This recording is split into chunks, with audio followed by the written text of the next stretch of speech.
Tal vez pueden solicitar la traducción si es que lo necesitan.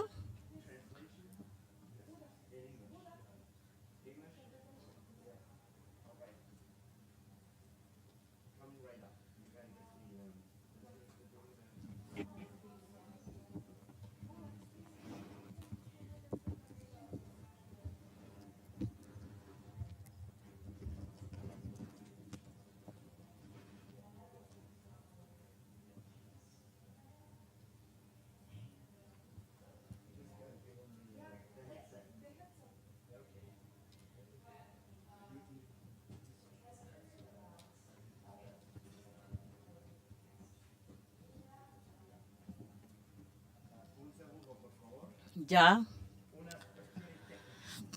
Muy bien. Por favor, se les pide que pasen.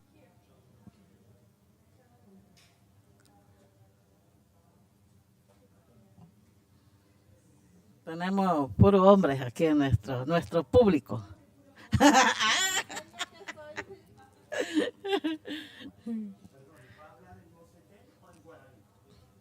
No. Si no va a poder traducir, es que...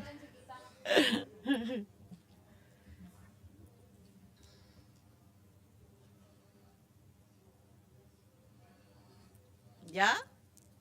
Iniciaremos, ¿no? Aunque están llegando recién.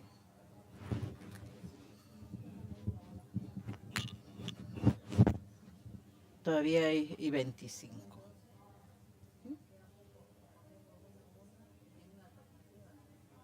Claro, rapidito, las 3 preguntas en uno se los va a hacer a cada uno y rápido responde.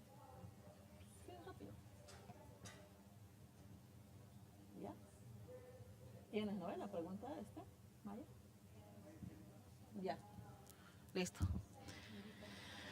Bueno, invitar a los que están por el pasillo. Ya vamos a dar inicio a este panel sobre economías tradicionales para garantizar soberanía alimentaria y el buen vivir en nuestros territorios.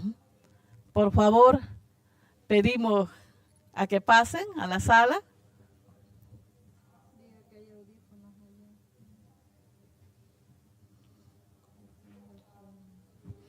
Estimado Onel, por favor te necesitamos público.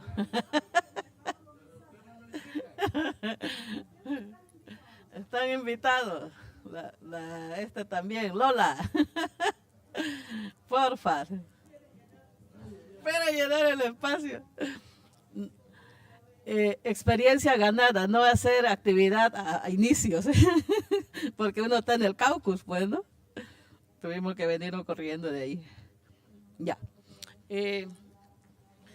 Primero que nada, saludar a cada uno de ustedes. Voy a hablar, aquí me está diciendo tengo que hablar en mi idioma, pero igual no voy a poder traducir. Yusurupay, Yumuy, Wohitin, Warumin. Les decía en el idioma mosetén, gracias por venir. Buenos días a cada uno de ustedes. Wohitin son hombres, Warumin es mujer, ¿no? Vamos a dar inicio a este panel denominado Economías Tradicionales para garantizar la soberanía alimentaria y el buen vivir en nuestros territorios, ¿no? También agradecer a cada uno de ustedes, específicamente a los intérpretes. Gracias a ellos podemos también escuchar nuestras voces, a algunos que están acá presentes que tal vez no entienden el español, ¿no? Aunque no hablamos igual, el español es un idioma prestado, ¿no? Pero también por ese idioma nos entendemos, ¿no? Entonces, vamos a compartir las experiencias de contribución que hacemos las mujeres dentro de la gestión territorial y la gobernanza en nuestros territorios en el tema de la resiliencia a los efectos del cambio e impactos del cambio climático en la economía propia, ¿no? Que las mujeres indígenas hemos testimoniado y venimos testimoniando, como la crisis climática y la crisis hídrica que ahora está azotando bastantemente, ¿no?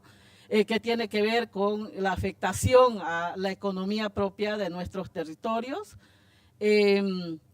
también estos sistemas de producción tradicionales que son afectados, ¿no? Y eso es que garantizan a nuestra soberanía alimentaria y que nos exige a nosotras las mujeres asumir competencias jurisdiccionales, ¿no? Para proteger nuestros territorios integrales y sistemas hídricos.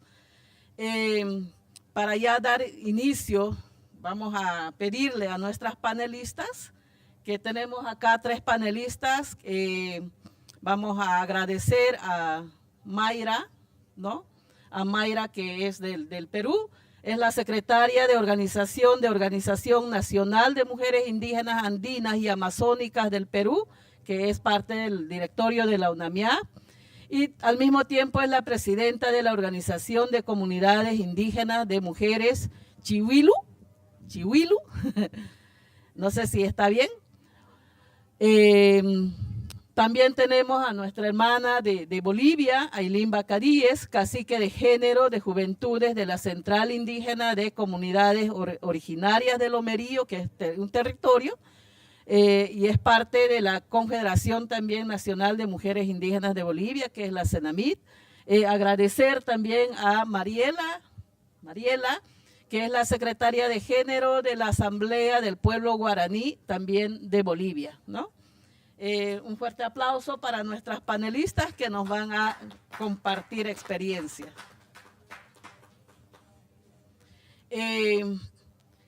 Ya dando inicio, vamos a dar la palabra vamos a tener 2 rondas rápidamente, ¿no?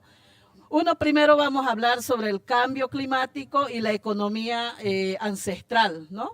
Primeramente vamos a darle la palabra a Mayra Macedo, secretaria de Organización de la UNAMIAP, con la siguiente pregunta. Vamos a hacer una sola pregunta para que puedan responder. ¿Cómo puede contribuir la economía indígena a una mejor relación con la madre naturaleza?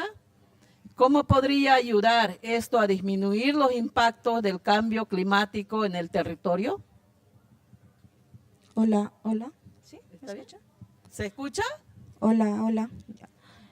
Mulásula Caisalusas, Muwencha Cuñer Quemua. Bueno, les estoy saludando en mi lengua materna, Xihuilo. Muy buenos días con todos y todas hermanas y hermanos. Yo soy Mayra Macedo, soy de la nación Xihuilo, de la región Loreto de la Amazonía peruana.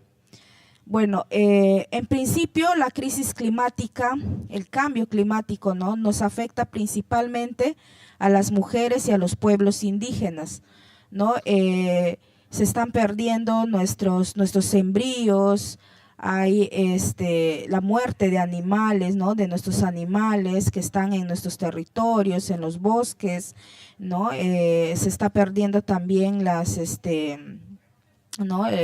Los peces ya no están en nuestras aguas, ¿no? Entonces, porque todos estos territorios, ¿no?, el impacto, ¿no?, del cambio climático, cómo nos está afectando, ¿no? Y de qué manera nosotras como mujeres lo venimos enfrentando, y cómo esta crisis climática también afecta nuestra economía, nuestras economías propias que desde la ancestralidad, cómo lo practicábamos. Por ejemplo, en Perú teníamos los trueques, ¿no? Y en todos los pueblos no necesitábamos monetizar, ¿no? No necesitábamos el dinero para adquirir algo, ¿no? Si un hermano tenía no, carne y el otro tenía yuca, intercambiábamos, ¿no? Entonces es así como teníamos nuestras propias economías. Igual también en las mingas. Nosotras en Perú, en la Amazonía, construimos nuestras casas, nuestras chacras por medio de las mingas, ¿no? No necesitamos contratar, pagar personas para que lo hagan, sino es un modo colectivo, ¿no? Como lo vamos haciendo, ¿no? Entonces es importante, ¿no?, que estas economías propias se recuperen, pero sin embargo los estados implementan economías extractivistas, ¿no?, que afectan nuestros territorios. Es como vamos viendo que ellos promueven los monocultivos, ¿no? Promueven bastante los monocultivos. hoy también manejan ese término de la bioeconomía por medio de nuestros bosques, que lo ven como una fuente de adquirir dinero, ¿no? No lo ven como para protegerlo, ¿no? ¿Qué son los bionegocios? Que los estados, que los gobiernos en Perú están promoviendo es mediante la conservación de los bosques, de las áreas protegidas, ¿no? Pero sin embargo, eso para nosotros también es una manera de despojo territorial. No está incentivando a las economías propias de los pueblos indígenas, ¿no? Entonces, en ese sentido, nosotras siempre exigimos a los estados, ¿no?, que se garantice el consentimiento de todas las acciones que pueden hacer dentro de nuestros territorios. Entonces, desde ONAMIAP, nosotras estamos en un proceso de construcción, de propuestas, de cómo queremos recuperar esas economías propias, ¿no? De qué manera, ¿no? Estamos analizando con las hermanas, ¿no? Todo, en principio, reconocer que la madre naturaleza es sujeta de derecho, es quien nos proporciona todo, ¿no? Nos proporciona el alimento, nos proporciona la medicina. Entonces, ¿y de qué manera nosotros podemos proteger y asegurar ese territorio, ¿no? Y para poder hacer ahí nuestras economías, recuperar esas economías, ¿no? Eso les puedo compartir, ¿no?, en cuanto a la primera pregunta. Gracias. Muchas gracias, Mayra, que ha estado puntual los 6 minutos, ¿no? Por favor, ahora les vamos a pedir a los otros 1 minuto, vamos a reducir, va a ser 5 minutos nomás, ¿no?, por el tiempo que hemos empezado tarde. Sean puntual a la respuesta. Seguidamente tenemos a la lideresa indígena chiquitana, Ailín Bacadíes. Vamos a igual preguntarle en este marco del cambio climático, cómo afecta el cambio climático en la economía ancestral, ¿no? La pregunta, ¿cómo se relaciona la economía indígena en los elementos del territorio y cómo nos ayuda a fortalecer nuestra ciencia y tecnología ancestral? Chapi, hermana. Shaube Rame Saruki, Misuri Cupiquis Ailín. Buenos días, hermanas y hermanos. Mi nombre es Ailín Bacadíes, cacique Género y Juventud de la organización SICOL, Territorio Indígena Moncosh de Lomerío, Santa Cruz, Bolivia. A su pregunta, ¿cómo se relaciona en el tiempo ancestral con nuestra economía hoy en día, con el cambio climático? Hemos visto que desde hace 10 años atrás no ha venido afectando principalmente a todo el territorio por la sequía, la helada y el fuego, donde hemos visto que nuestra producción que teníamos para consumir dentro de nuestros hogares se ha perdido. Se ha perdido, entre una de ellas puedo decir que es el maní. ¿Por qué? Porque es seco. En el cambio climático que hoy en día estamos cursando, el tiempo de estaciones donde teníamos agua no hay.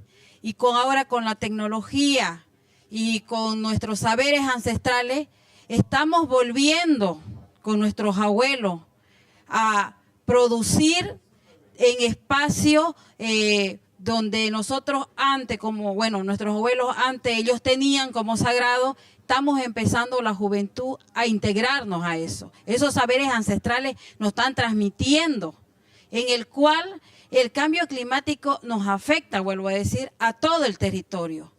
Y con la tecnología hoy en día y con los avances que tenemos en el monitoreo ambiental, estamos identificando los sistemas hídricos,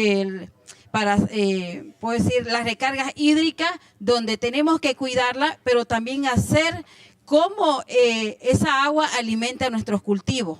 Eso es algo que nosotros con el monitoreo territorial que se hace, tanto hombres y mujeres, jóvenes y personas mayores, estamos implementando con eso dentro del territorio para la economía productiva dentro de las comunidades, con los huertos agroecológicos dentro de nuestras hogares. Eso sería, hermana. Muchas gracias, Ailín. Bueno, vamos a continuar, recalcar siempre que estamos en la primera ronda, estamos hablando sobre el cambio climático y la economía ancestral, ¿no? El efecto, más que todo, de la crisis climática. Ahora vamos a preguntar a la lideresa guaraní, también murubicha, así se dice la autoridad, ¿no? Murubicha de género de la Asamblea del Pueblo Guaraní de Bolivia. ¿Cómo está impactando el cambio climático en nuestra economía indígena? ¿Hay alguna planta, animal y otros que necesitamos para esta actividad que ya no encontramos o que sea muy difícil de encontrar? Hola. Bien, Puama Buruichareta, Puama Hermanoreta, Chechere Mariela Melgar, Bolivia. Mi nombre es Mariela Melgar y yo vengo de Bolivia y soy de la nación guaraní. Creo que estamos hablando tal vez de forma general de los pueblos indígenas, ¿no? Y que tenemos las mismas características, las mismas vivencias, ¿no? Pero en distintos territorios, ¿no? En distintos contextos.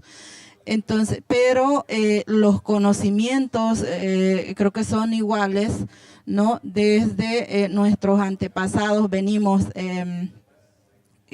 transmitiendo estos conocimientos de forma oral. Antes lo hacían, tal vez por eso también se ha ido perdiendo, ¿no? Estos valores, estos conocimientos, ¿no? Sí se puede ver con esta situación, ¿no? Que ha ido pasando de las civilizaciones, de la globalización, ¿no? De este sistema capitalista, podemos decir también, ¿no? Que se ha ido perdiendo, ¿no? Toda esta cuestión de estos conocimientos ancestrales que se venía practicando desde nuestros ancestros, ¿no? En el tema de cómo influye, ¿no? Todas las cosas, la biodiversidad, ¿no? Que hay dentro de nuestro ecosistema para el tema de la producción, en este caso, ¿no? Cuán importante es tener los árboles, tener los animales silvestres, los insectos, ¿no? Para que haya una buena producción, ¿no? Entonces, y cuán importante también es la diversidad de los cultivos dentro de nuestro territorio, ¿no? Yo recuerdo que, bueno, mi abuelo siempre decía que hay que sembrar, ¿no? Una parcela teníamos, por ejemplo, de la cumanda, que es el frijol, ¿no? Luego venía siguiente la parcela del maíz y luego de otras plantas frutales, ¿no? Entonces hacían una variedad de cultivo, ¿no? Y también decía mi abuelo que era necesario de dejar descansar también las parcelas, ¿no? Porque la tierra, la madre tierra, necesita tomar un descanso, necesita nuevamente recargarse, ¿no? de esos nutrientes. Y esos nutrientes eran las mismas plantas que dejábamos ahí, ¿no? Servía de abono, ¿no? Y la tierra volvía a regenerarse, ¿no? Volvía a tener sus nutrientes y volvíamos a poner ya otros productos intercambiados en esa zona, ¿no?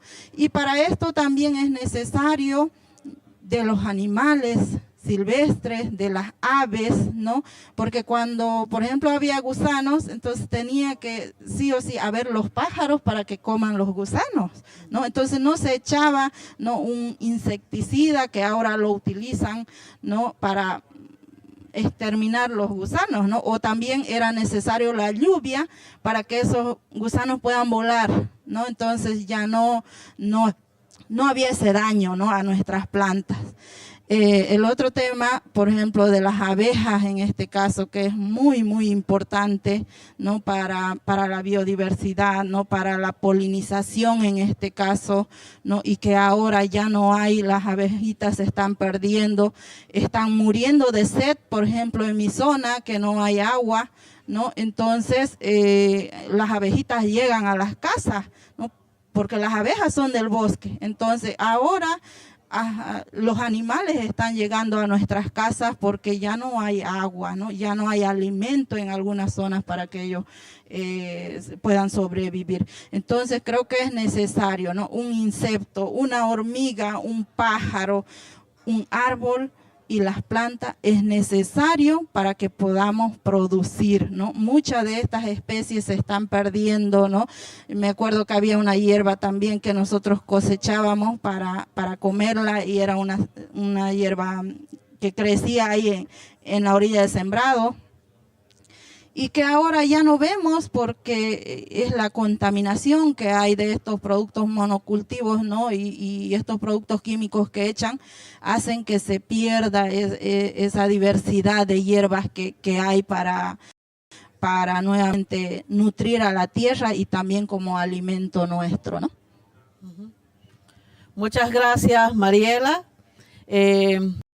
Vamos a enganchar nuevamente con Mariela para que pregunte, y al último vamos a mirar un videíto por el tiempo, ¿no? Queremos escuchar sus palabras.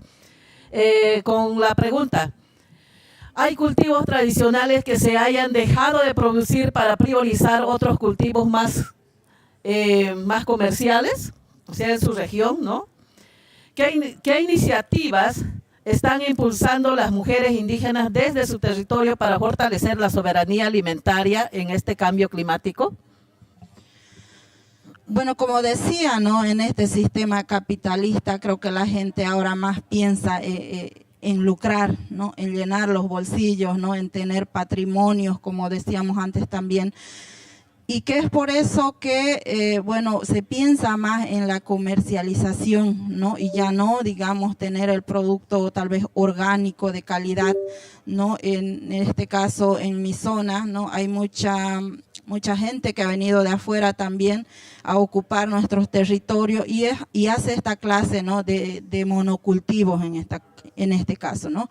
El tema del extractivismo, ¿no? y de la expansión de la frontera agrícola ha avanzado mucho y nos están despojando de nuestro territorio, ¿no? Entonces hay el tema de producción de semillas transgénicas, ¿no? En el tema del maíz, en el tema de la soya, ¿no? Que bueno, están produciendo más para el tema de la industria, ¿no?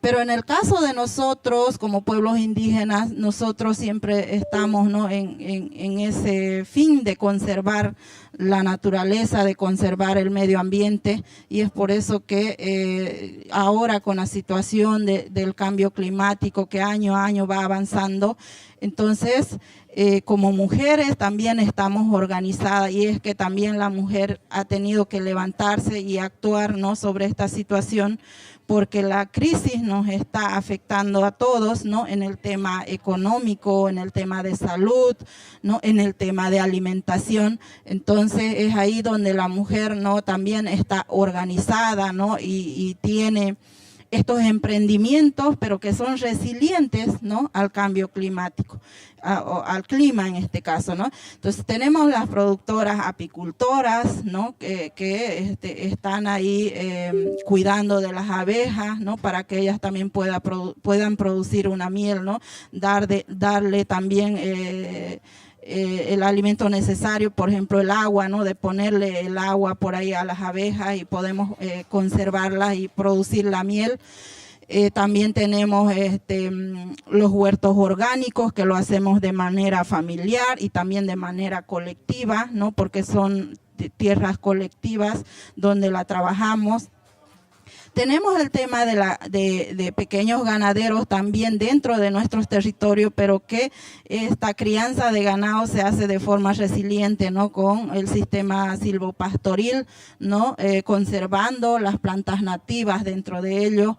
Y todas estas cuestiones, ¿no? El otro, tal vez, emprendimientos, tal vez como las artesanías, ¿no? Y también la recolección de frutos silvestres y dando el valor agregado a estos productos también con por ejemplo, el algarrobo, el mistol, el chañar, que son frutos silvestres, ¿no?, de nuestras regiones, donde se puede dar el valor agregado, y esto lo hacen las mujeres, ¿no?, produciendo, no sé, helados, produciendo galletas, ¿no?, el tema de la gastronomía, ¿no? Entonces, estamos yendo, ¿no?, con estos emprendimientos que son resilientes también a lo que es el cambio climático, ¿no? De esta forma estamos ayudando, ¿no?, también a preservar, a conservar nuestras semillas nativas de árboles nativos, ¿no? Y también a preservar nuestra identidad, nuestra cultura, nuestros valores, ¿no? De esta forma. Muchas gracias, Mariela.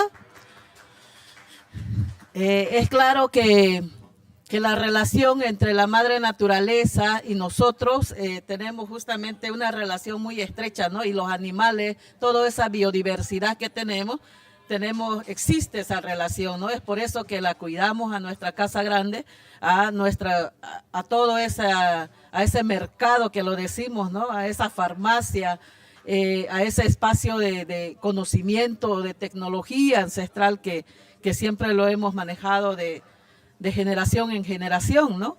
Es muy importante lo que menciona Mariela, pero también queremos saber, la misma pregunta lo hacemos a Ailín Bacaríes sobre si realmente hay cultivos tradicionales que ya han dejado de producir, ¿no?, por todos estos impactos y estos efectos del cambio climático o por otra implementación de otra política pública, ¿no? Pero también al mismo tiempo queremos saber qué iniciativas están impulsando las mujeres desde su territorio, ¿no?, y para fortalecer esa soberanía alimentaria, ¿no? Tiene 4 minutos, por favor. Gracias, hermana. Como cultivo que se ha perdido dentro del territorio lomerío, una es el maíz, las diversas variedades que teníamos se han estado perdiendo a consecuencia de la sequía y ya no se produce mucho. Se está perdiendo el maíz, el plátano, el maní. Esa es una preocupación para nosotros, y la política de Estado que nos llega tanto del gobierno nacional y departamental y municipal, viene en implementación del tema de ganadería, en proyectos ganaderos donde se tiene que desmontar para una cabeza de ganado son 5 hectáreas y se tiene que desmontar para que nosotros tengamos esos proyectos.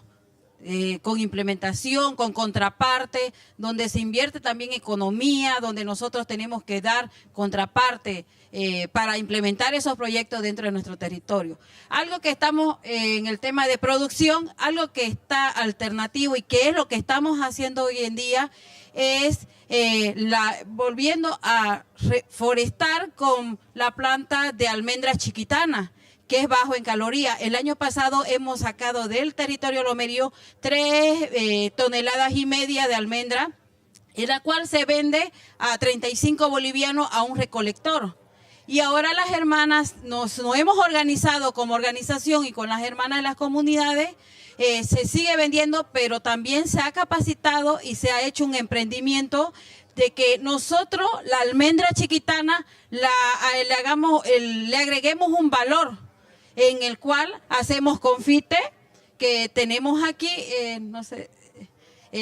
salada, que se hace dentro del territorio, que nosotros ya la vendemos y agregamos ese valor y tenemos ganancias económicas un poco más para nuestras hermanas del territorio. Segundo, que estamos con los emprendimientos de las raíces, que se sacan esencia de raíces naturales que son dentro de nuestros territorios, recolectan las hermanas y hermanos y ellos la fabrican artesanalmente. Tenemos esta colonia que es de la paja carona que hay en el monte, y eso es algo que se nos ha perjudicado con el tiempo de la sequía y los incendios. Pero aún así nosotros estamos con estos emprendimientos gracias a instituciones ONG que están apostando para nuestra economía dentro del territorio. Tenemos como el Copaibo, el Lomerío, en la TCO Monteverde, tenemos plantaciones de Copaibo que en 2019 y 2020 hemos sido afectados por el juego, pero aún así nosotros hemos cuidado nuestras reservas del Copaibo y estamos cuidando donde nosotros tenemos en los territorios manchas de Copaibo para extraer. Esto es un relajante que han hecho las hermanas dentro del territorio y es algo que estamos empezando a promocionar, pero dentro de nuestro territorio nosotros cuando toca gestionar el SENASAC, el registro sanitario, nos dificulta. Y hay instituciones que nos apoyan o ONG, pero necesitamos más recursos para seguir con las hermanas con este producto sacándolo afuera. Algo que se ha perdido con el tiempo ha sido el algodón, que nuestras madres nos han enseñado a hilar y hacíamos estas artesanías con algodón puro. Hoy en día tenemos que comprar la materia que ya viene fabricada de otros países y del mismo, digamos, de las ciudades para poder hacer nuestra artesanía. Pero algo que puedo recalcar, mi abuela hacía una hamaca con el algodón y duraba bañada, hasta mi hijo las ha ocupado. Hoy en día compramos los hilos que no son de la misma calidad de la que nosotros hilábamos artesanalmente. Algo que no solamente en mi territorio, en otros territorios estamos con el emprendimiento de las mieles. ¿Por qué? Porque en los territorios tenemos más árboles y es más pura, no están con tanto el tema de contaminación. Como decía la hermana, una abejita va y extrae de los árboles naturales y no están donde están los sembradíos que están con agroquímicos.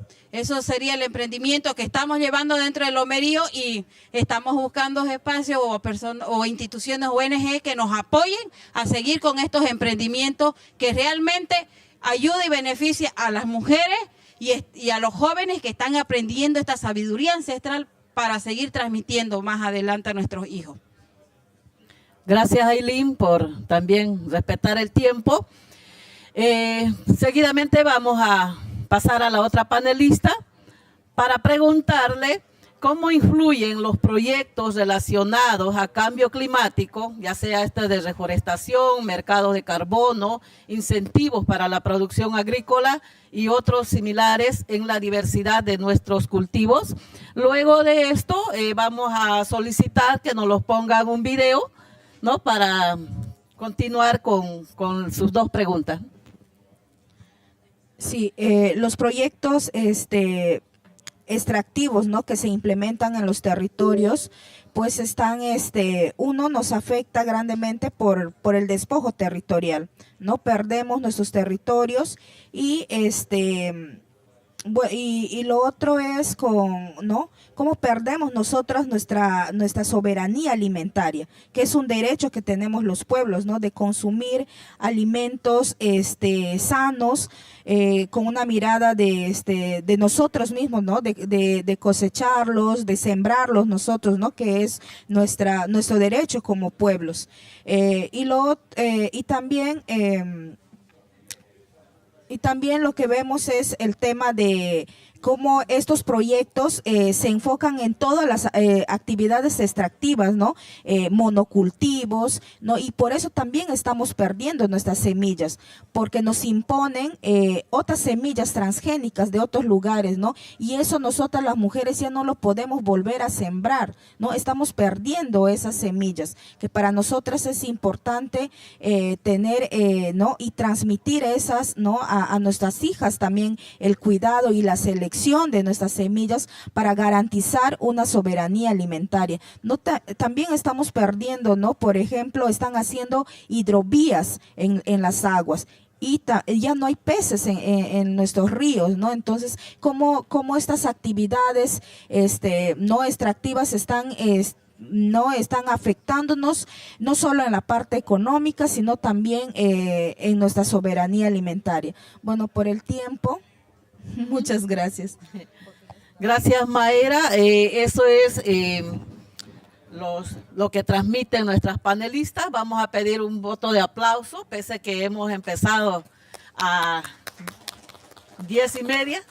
Creo que han sido bien puntuales, ¿no? Y solicitamos unos 3 minutos para colocar el video que nuestra hermana tiene para mostrarles. Y así terminamos cabal. ¿Dónde está el video?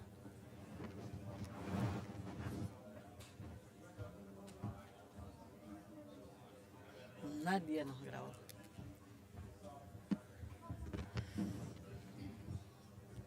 ¿No hay nuestro videito? Ah.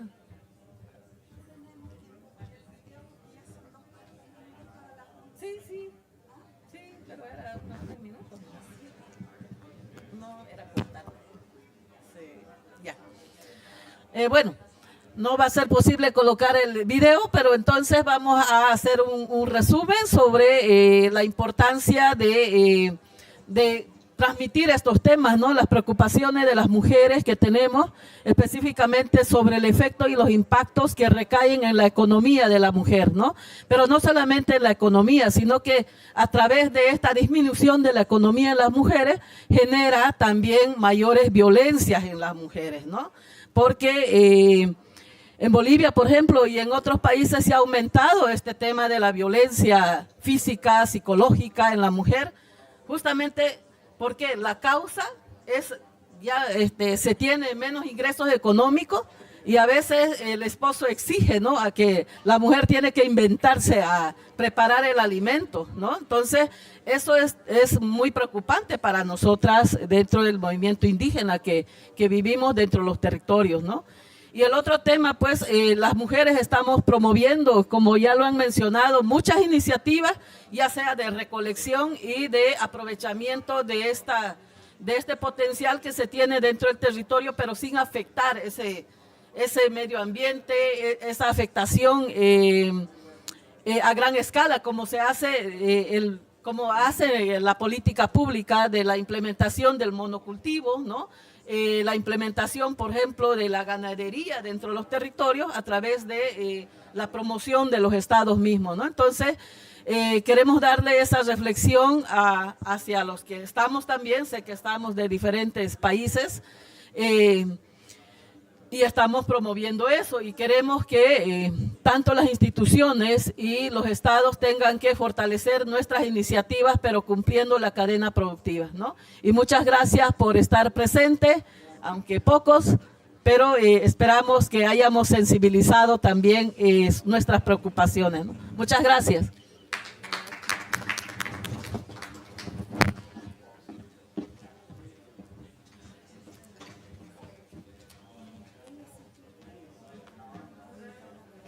Ah, ya, ya. ¿Qué tal? ¿Cómo estás? ¿Cuál? Ah, no me dieron nada a mí. Ustedes eran que exigían el tiempo. Si nosotros hemos empezado 10:30. 10:30 hemos empezado. Se nos debe darnos 10 minutitos más para compartir con el público.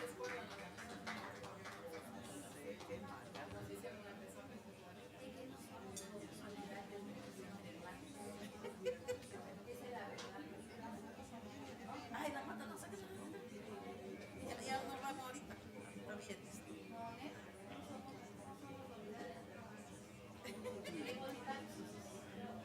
Estoy solidario con ustedes, ¿bien?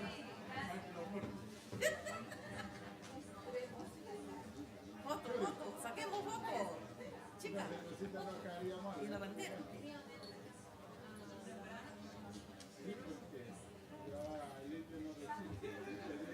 Ya sabemos no hacer actividad temprana. No, como queremos aquí con Lola también.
Navi.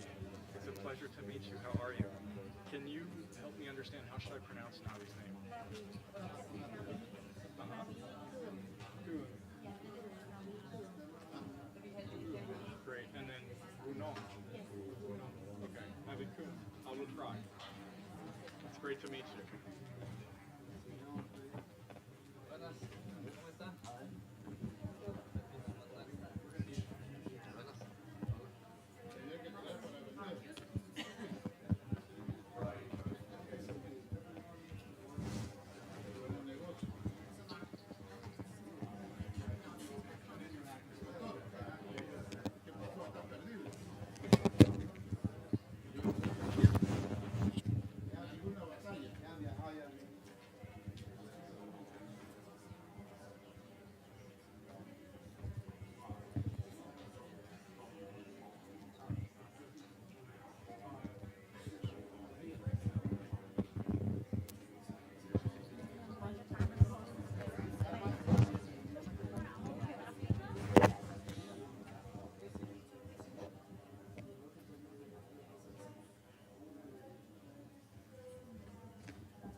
Good morning. So, welcome to this event that's titled How Carbon Finance Can Work for Indigenous People and Local Communities.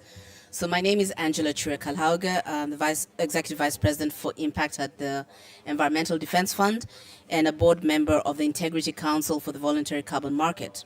So on behalf of the ICVCM, Nature for Climate and EDF, I'd really like to welcome you to this event, and I'm really hoping that we'll have really productive conversations around how we can not only engage Indigenous people and local communities, but what we can learn from them. We know that Indigenous people are partners in the VCM and are critical to the fight against climate change. They manage over 40% of the planet's ecologically intact landscapes. Now, Indigenous people and local communities have historically not been adequately represented or adequately involved or even given leadership in the conversation, nor have access to the shared benefits of carbon finance. And this has led in some cases to rights abuses, displacement, lack of consideration of their traditions and experiences. And this has, of course, led to not only an imbalanced, but actually not a correct view around the narrative of voluntary carbon markets. Now, we know, of course, that Indigenous people and local communities are wide-ranging, as you will see here. There's cultural diversity, geographical diversity, and so it's important to recognize that no individual Indigenous people representative or local community representative can represent everyone. Now, there have been cases where carbon finance has been beneficial, and there have been work done by projects and programs with leadership of IPs and LCs, including on land rights, improved livelihoods, strengthening community governance, and respecting traditional lifestyles, among other things. Now, how can we ensure that Indigenous people and local communities' engagement, leadership, and involvement in decision-making on carbon markets can happen? How do we ensure that this critical element is featured in the evolution of carbon markets going forward? They're a critical part of the work of the ICVCM. And our remit, some of you know, the ICVCM's remit is to strengthen the integrity of the voluntary carbon market. We're issuing the core carbon principles, which we hope that credits that are labeled with this will actually lead to unlocking much more private finance to fund climate solutions and channeling, of course, very much needed investments to Global South. So as part of our work in the ICVCM, and my colleague is also here, who leads much of the conversations around this, we're inviting members of the Indigenous people and local communities from around the world to join and lead a forum to ensure that these core carbon principles labeled credits support projects that not only protect natural resources, generate finance to support their livelihoods, and respect their rights, traditions, cultures, and knowledge. So right now we're already seeing that the CCP is already breaking new ground because they're requiring that all new projects to put in place robust social and environmental safeguards that deliver positive, sustainable development impacts. The programs that, of course, would receive this label must ensure that projects assess and mitigate the risks to Indigenous peoples and local communities, operate by free, prior informed consent, and are transparent on how the project shares benefits. So in so doing, making sure that the market is fully inclusive and representative. So we're setting up a work program to advise on how to further strengthen our criteria on sustainable development and on the environmental and social safeguards. And the next version of the CCP rulebook is going to be due for implementation in a couple of years by 2026. Now, turning to the event before us, the point here now is for us to hear from those who are working on the ground, how their communities are engaging with carbon finance, how they're benefiting, where they see opportunities, the challenges, and solutions to those challenges. So the people who are part of this panel represent a geographical spread, as well as both jurisdictional and project level representation. Now, as you know, given the challenges of getting COP28 badges, we of course have worked, based on who has been able to make it here. But what is important is that the voice of the Indigenous people and local communities with experience on carbon finance is here. And the people we have on this panel will bring to this conversation insights on the role they're playing in shaping the future of the voluntary market. So without further ado, I'm going to hand over to Marc Moroge to get us started. and so that we can engage in a very exciting conversation on how to make it real. Thank you.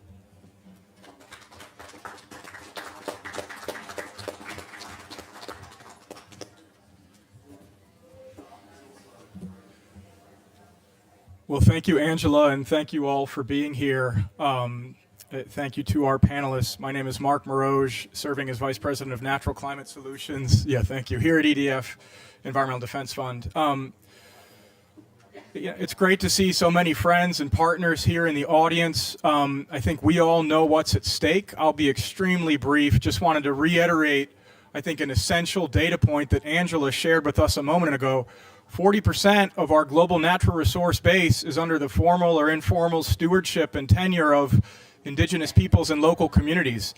Anytime we are therefore talking about carbon financing into natural systems, this is the heart of it. It is not something that you bring in from the outside. It does not happen if we are not collectively responsive to, accountable to, and creating the spaces for direct leadership and for our community partners to be essentially driving this agenda forward. You all have probably had some similar conversations that I've had here at COP, listening to partners on ground in Kenya talking about forced displacements as recently as 2 weeks ago. You may have been talking to colleagues that I've been talking to from Guyana, talking about how transformative carbon finance has been for their community development. There is truly a spectrum of experiences and engagement. Our collective task is to figure out how to get more of the latter and none of the former. And so we're thrilled to hear from our amazing roster of speakers on some of their experiences, listen and learn, and I hope to facilitate a conversation with you. So please track and notate all of your great questions and remarks. We're hopeful to keep about 15 or 20 minutes at the end for conversation. I'm very pleased now to introduce our first speaker, Mere Takoko, who serves as Vice President of Conservation International, coming to us from New Zealand. Mere, over to you. Tēnā tātou. Koe kurangi te maunga, ko waipu te awa, ko Ngāti Parau te iwi, ko Māui te tupuna. I am greeting you in my traditional language, the language of the Māori people, and explaining who I am, my GPS coordinates. My sacred mountain is Hukurangi. My sacred river is Waiapu. My tribe is the nation of Ngāti Parau, and our ancestors Maui. Maui, the demigod, the shapeshifter, and great navigator and voyager of old.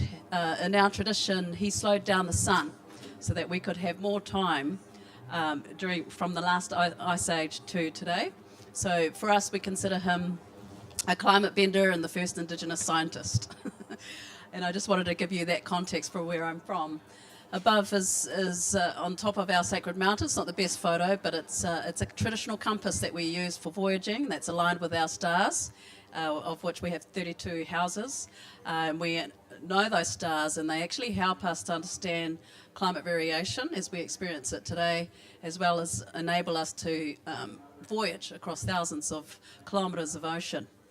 Anyway, we are here today to talk about carbon finance. In my capacity as the Vice President of Conservation International New Zealand, we've actually established a very innovative project that's Indigenous-led. It's called the Hinemoana Halo Project, or the H2O Project for short.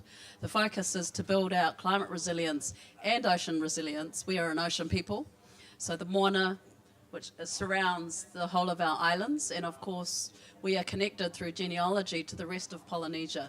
So our project is anchored in New Zealand, but it actually captures the whole of the Polynesian triangle. And one of the reasons why is, as we've heard with the previous speakers, is we have to acknowledge that biodiversity thrives in the hands of Indigenous communities.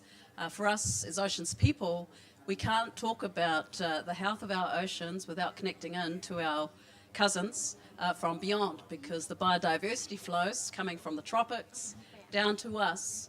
It's all the same species. You know, we have our whales, for instance. My ancestor came to New Zealand on the back of a whale. His name was Paikea. We have an ancient relationship with those whales, and we shared our waters with them. We actually would follow the whales to New Zealand through on what we call our aramoana, the pathways. So I'm bringing this up because today, as we start to build out a carbon program that is unique to us, we are going beyond the traditional blue carbon habitats that you'd all would have heard of, the seagrass, mangroves, salt marsh, seaweed, etc., to include our wildlife, because for us, we have to think beyond carbon. There are good carbon projects and there are bad carbon projects. A good carbon project for us is one that is bespoke and recognises the role of biodiversity and also our heritage. So one of the things we're actually doing is to establish a whale biodiversity credit. And we're bringing into protection whale protections. We were at the New York Climate Week promoting the personhood of whales. Now we're looking at establishing a 2.2 million square kilometre zone across the whale corridors. We've actually at COP28 landed our first investment and that will enable us to build something that's truly unique to us. We are also doing traditional blue carbon projects. We're also doing native forest projects. As a result of our initial $30 million US investment that we've achieved here at COP, we'll now be in a position to build out 12 new blue and green carbon projects, and we hope that Hinemonahela will anchor Indigenous communities in New Zealand and beyond. We have a AAA credit that we are developing, a blended finance model which will also include bonds. So this is important because usually what you see with Indigenous projects, the Indigenous communities are not the project developers and they don't own they don't own the value chains, and they certainly cannot often access the investment. We're doing it all. Our fund that we've established is 100% owned by Indigenous communities and is governed by Indigenous communities. And I think that's important because what that will ensure is that from ridge to reef, the whole, everything that we do is going to be controlled by Indigenous communities, because one of the things we've seen with the just transition as it has been fabricated is there's not a lot of conversation happening about how do you deliver equity to Indigenous communities. And if we're honest and real about it, the only way to do that is to ensure Indigenous communities maintain their self-determination as articulated by the UNDRIP, the UN Declaration on the Rights of Indigenous Peoples. So our framework will be the first of its kind to do just that, and it's going to be quite large scale. I mean, it's unheard of that, a group could secure 30 million before the pipeline projects have even been established. So I won't go on because I know that there'll be questions at the end, but if there is one message I do want to share from us as Polynesians, we believe that the oceans are our first defence against climate change. We believe that by focusing on nature-based solutions, we will ensure that Indigenous peoples are stabilised in their lands. Our finance will go back to conservation and will also go back to jobs, infrastructure for our communities. So there's a big ethical practice that we are combining with our approach to carbon finance. So thank you very much. Meredith, thank you so much. And the round of applause is particularly, I think, well-deserved for your incredible leadership and innovation in realizing these accomplishments. We're excited to see how it develops. Actually, our next speaker, we're going to join me on this journey around the globe from New Zealand over to Tanzania. We're so pleased to hear from you, Isaac Bryson, a member of the Hadzabe community and project manager for Carbon Tanzania. Isaac, please. Hi to everyone. My name is Isaac Bryson. I'm from Yaeda Valley in northern Tanzania, the home of the hunter and gatherers, the Hadzabe, for more than 40,000 years ago. Also, we have been hosting traditional pastoralists, semi-nomadic traditional pastoralists called Datoga. We have been having a unique interaction on living together, but very friendly with nature. Since our ancestors, we have been forefront on protecting our natural land and all natural resources, including the forest and all resources that we depend on for our daily lifestyle. But for recent years, we found that there was a little started invasion of the strangers coming to our land of more than 200,000 hectares. looking for the farming opportunities, and others even started to engage into poaching issues. So this was the strange lifestyle to us, and it started to shake our life. And as a result, we started to call for the assembly meetings to see how we can rescue these situations. So during the meetings, we decided it is better to plan our land, so that to isolate our forest conserved area against the residential area, so that those strangers, they can't invade the area. The government of Tanzania supported us with other NGO called UCRT. As a result, in 2009, we were lucky to have the certificate of recognition of our land, that is a customer right of ownership. And after that, we found that this is a powerful tool that we can able now to defend our land legally. So from the time in 2010, we were also greatly lucky to have a project developing this carbon project offsetting of the emission through our natural conserved forest. This project have been compatible with our way of life, because the project is supporting our long-lived traditional knowledge on securing the forest, while we are getting the revenues. And the revenue have been helping us in solving several challenges that faces us in our daily life, such as health, food. For sometimes when it happened, there is a drought, there is no plenty of tubers or any berries at the forest. We use that amount to purchase the food, and we distribute equal to each and every household. So leaving out that, even governance issues in the community, the cost, all have been covered by these revenues. Employment, a lot of youth have been employed as game rangers to the level of my communities, who are working daily to patrol, to check the security operation on the basis of the land plan and the agreement that we have made to secure our land. This project have been so helpful in so many issues, in expensive modern issues nowadays. You know, there are strange even diseases. There are strange diseases that needed maybe treatment to the hospitals. So those expensive costs in the hospitals have been covered by this revenue. 100 of my relatives have been treated using these revenues.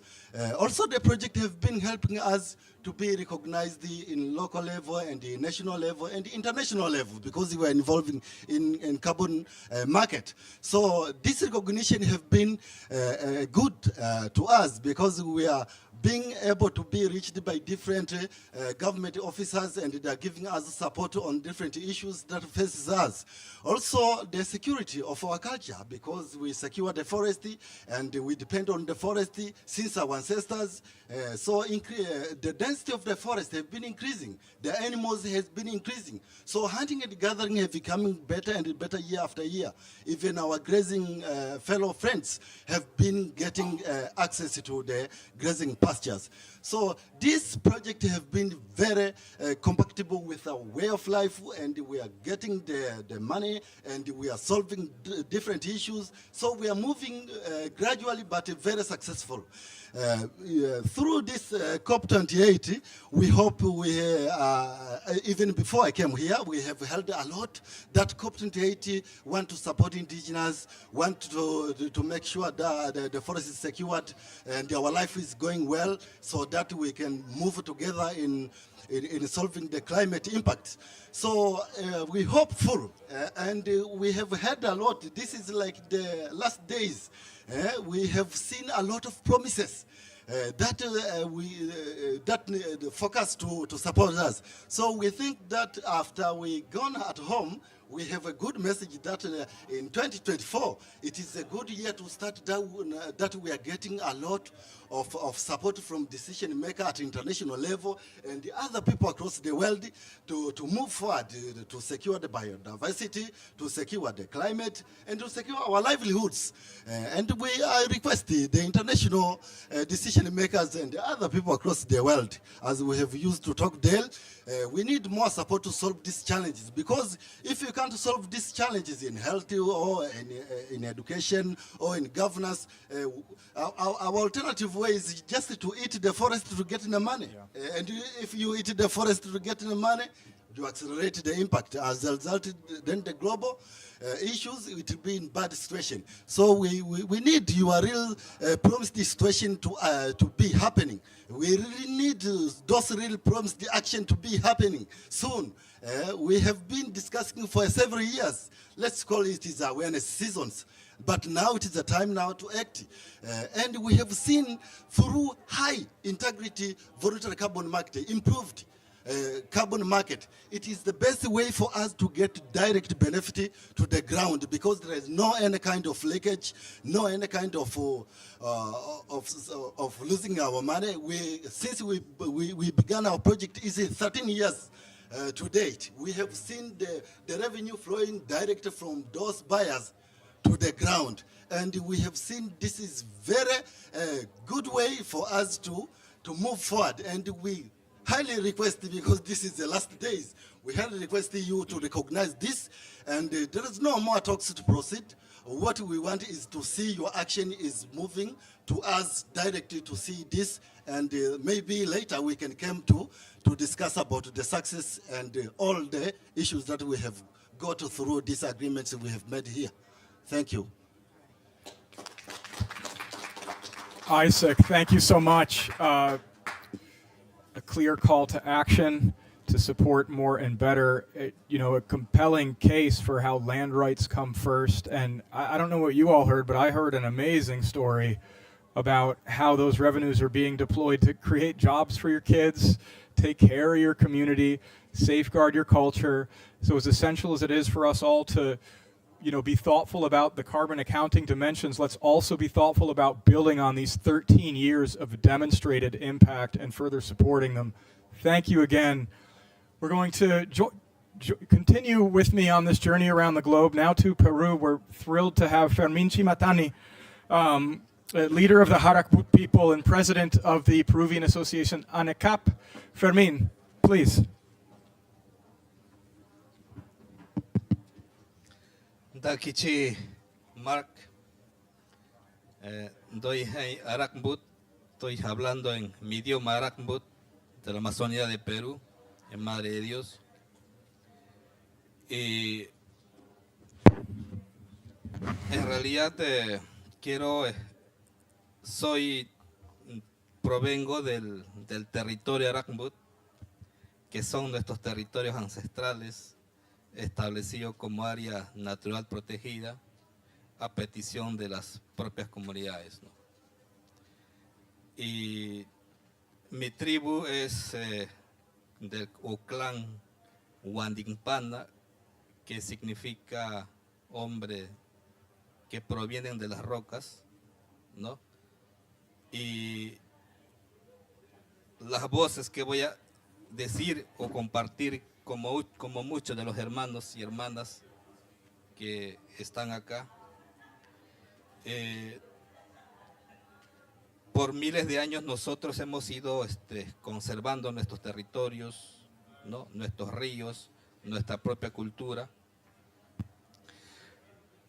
pero aún así siguen siendo presionados por muchas actividades ilegales, por tiempo, ¿no?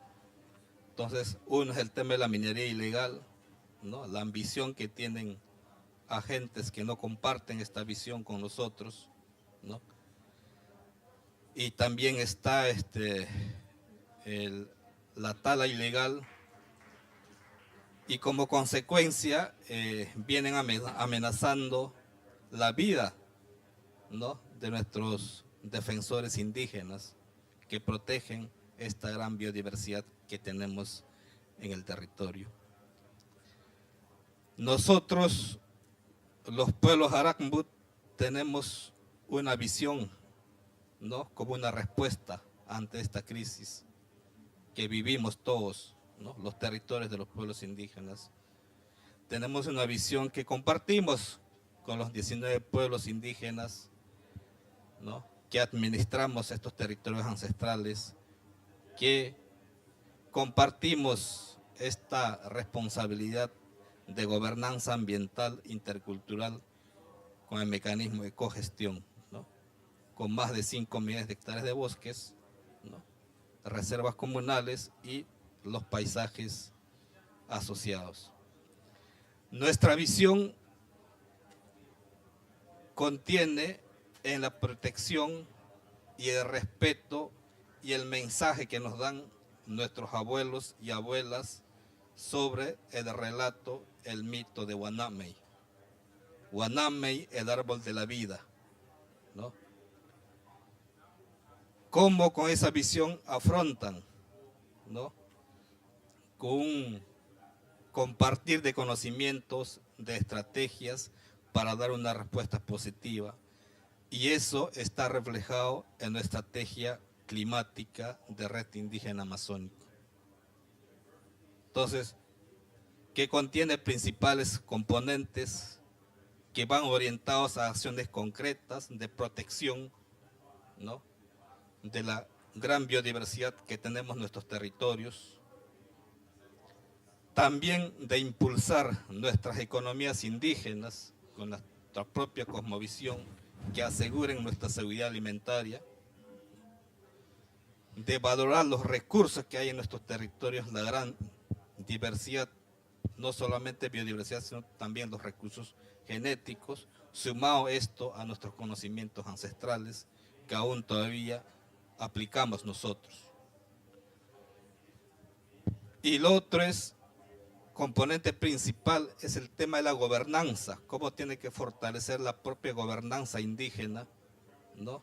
De compartir responsabilidades, porque afrontar la crisis climática no es responsabilidad de los pueblos indígenas, sino también de todos.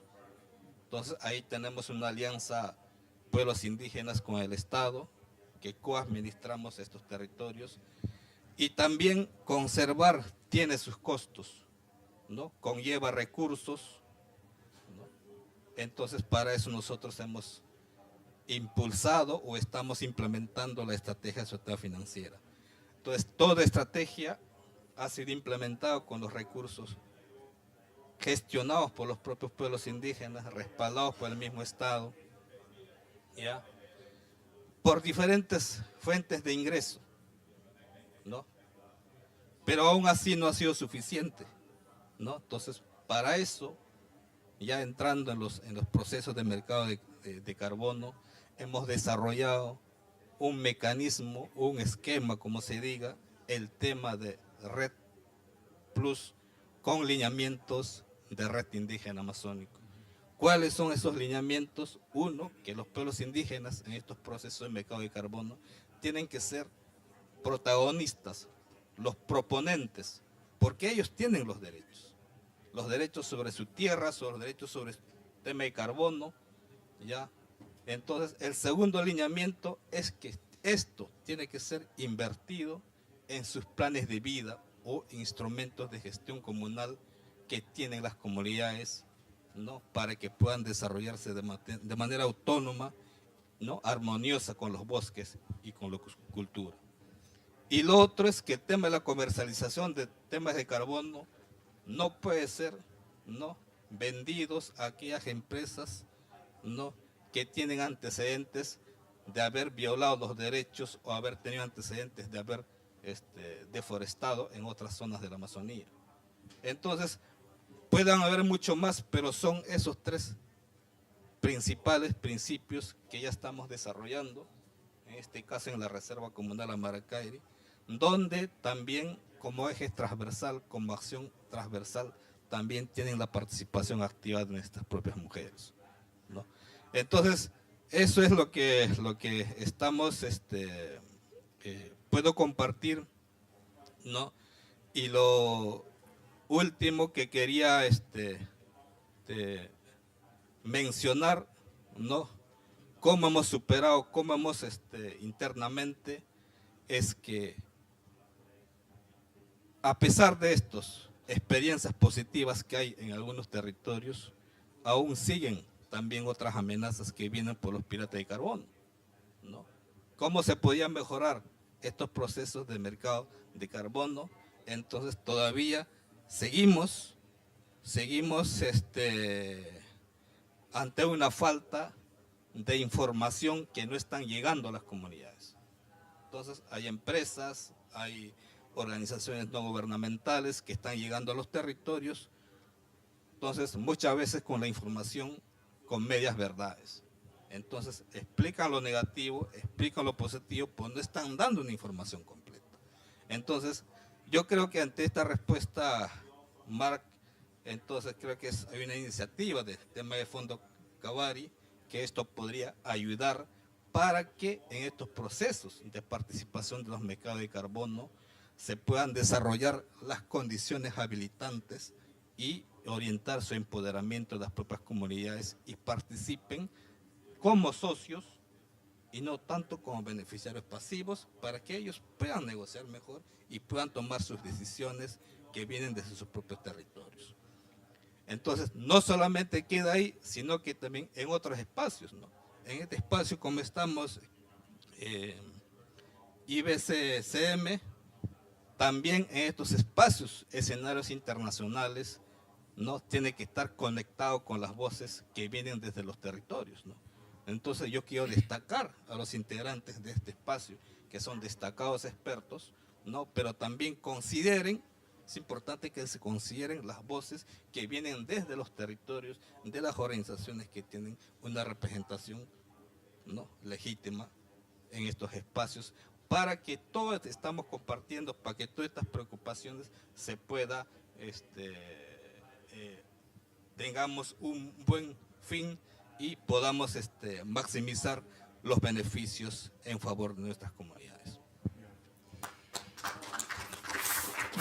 Fermin, thank you so much. It's inspiring to hear of these powerful policy proposals like Indigenous Red and Indigenous Economy, as well for reminding us that the essence of this issue is not about benefiting, it's about partnering. We are going to complete our tour of the world, coming back around now to Cambodia. I'm so pleased to introduce you to Navi Kung of the Khao Sama Red Initiative in Cambodia. She is joined by her interpreter. Please. Microphone, please.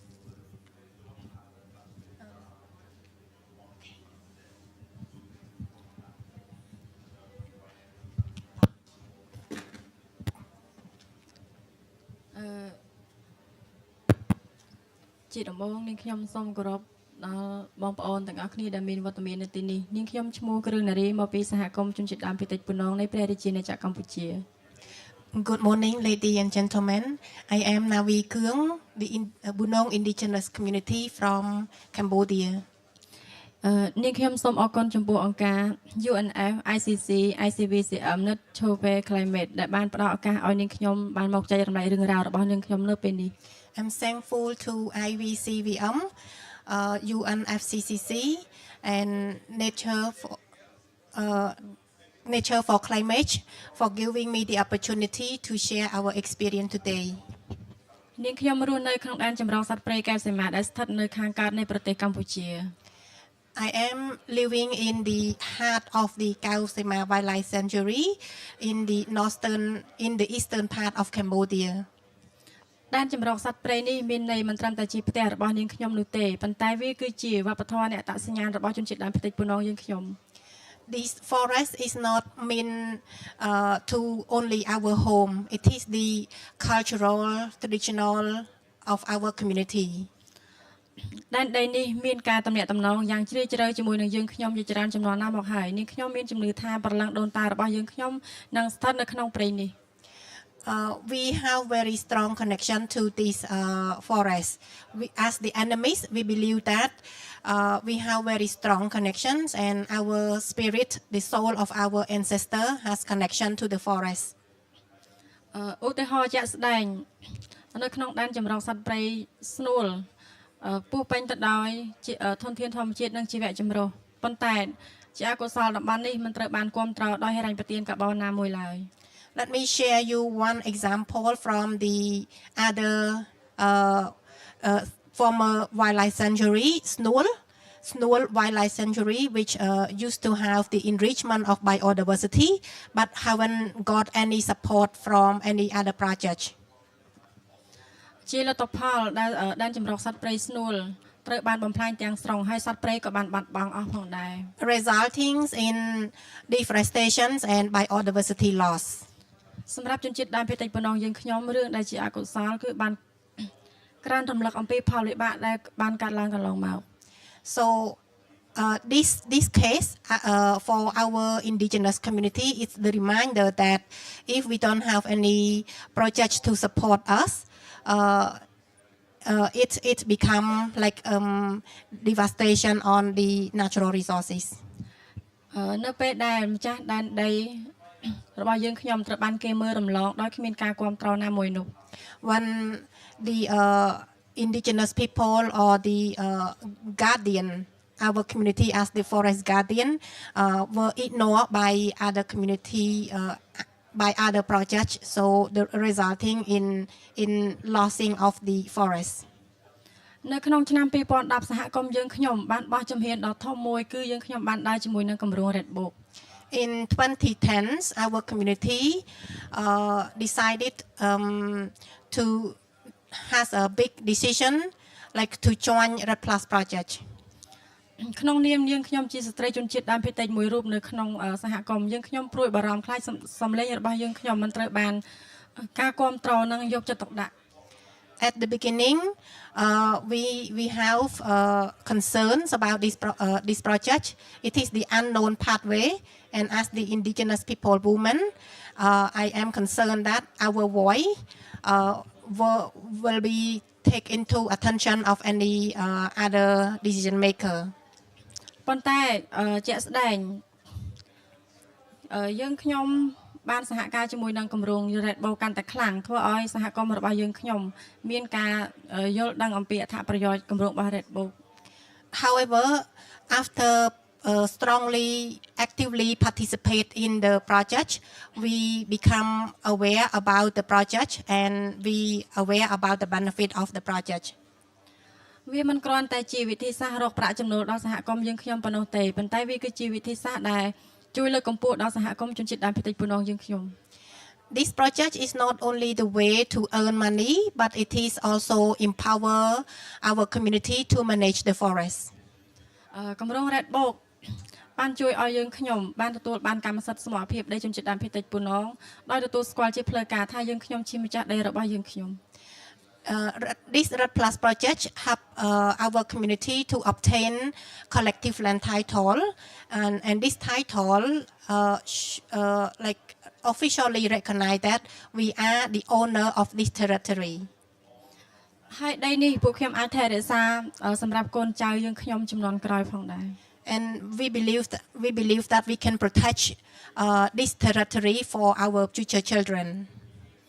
យើងខ្ញុំក៏បានប្រើប្រាស់ថវិកាដែលបានទទួលពីហិរញ្ញប្បទានកាបូនយកមកអភិវឌ្ឍសកម្មភាពនានានៅក្នុងសហគមន៍របស់យើងខ្ញុំផងដែរ We use the fund from the carbon financing revenue to develop in our village.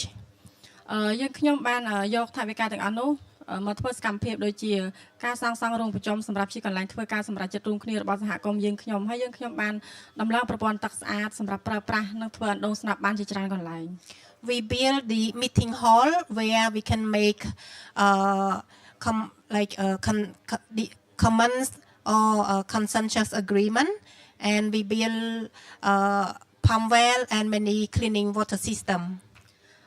ការប្រើប្រាស់ថវិកាដែលសំខាន់បំផុតនោះគឺយើងខ្ញុំបានរៀបចំធ្វើជាក្រុមល្បាតមួយសម្រាប់ការចូលបាត់ព្រៃសហគមន៍និងគ្រប់គ្រងលើសម្ភារៈក្រុមល្បាតដើម្បីងាយស្រួលក្នុងការធ្វើការពារព្រៃឈើយើងខ្ញុំឲ្យបានល្អ More importantly, we use this fund to establish and equip community patrol in order to protect our forest in an effective way.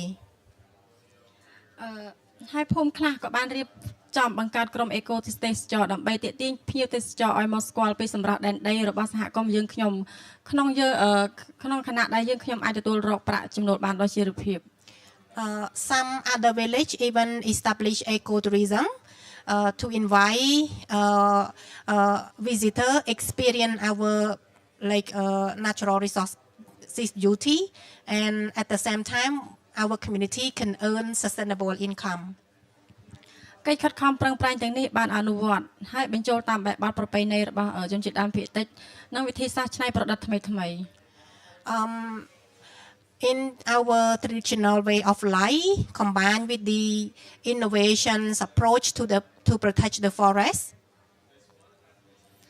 មិនមែនដើម្បីតែសហគមន៍ជនជាតិប៉ុណ្ណោះរបស់យើងខ្ញុំនោះទេប៉ុន្តែវាជួយដល់ការចូលរួមចំណែកក្នុងការការពារថែរក្សាព្រៃឈើប្រភពផែនដីទាំងមូល It's not only benefit to our community, but also contribute to protect the well-being of the entire planet. ប្រសិនបើគ្មានគម្រោង Red Bow នេះទេសហគមន៍យើងខ្ញុំទំនៀមទម្លាប់អត្តសញ្ញាណអាចនឹងប្រឈមនឹងហានិភ័យ If there is no Red project, our community, our traditional, our cultural will be at risk.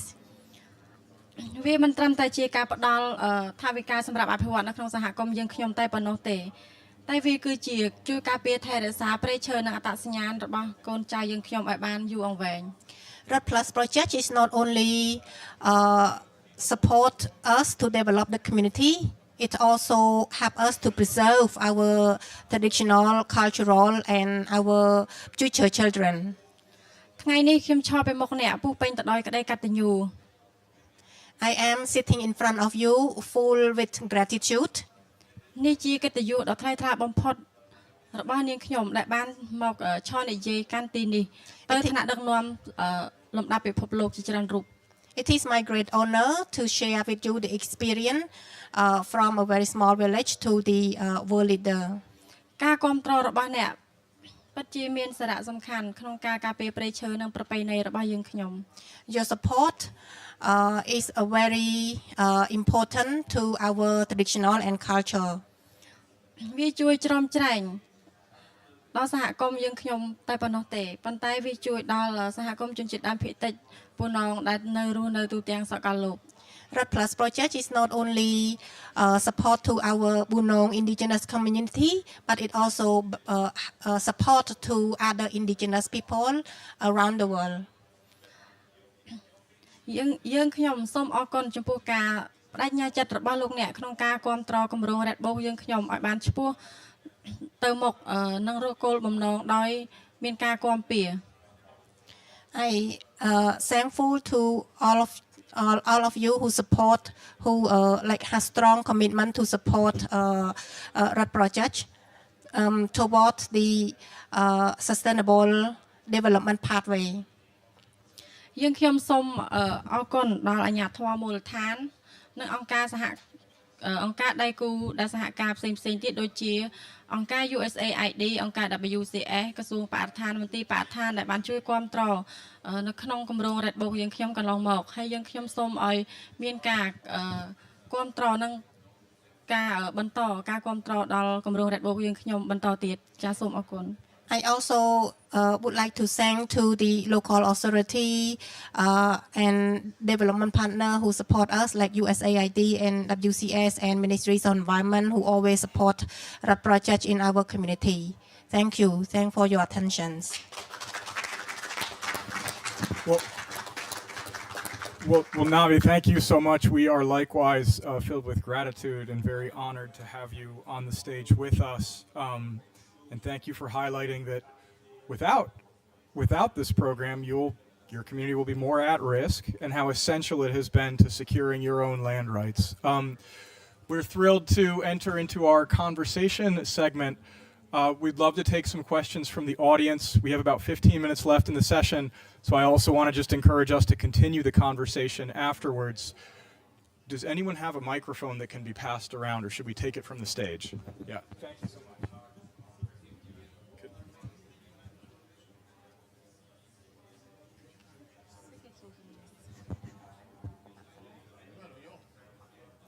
Oh no, please.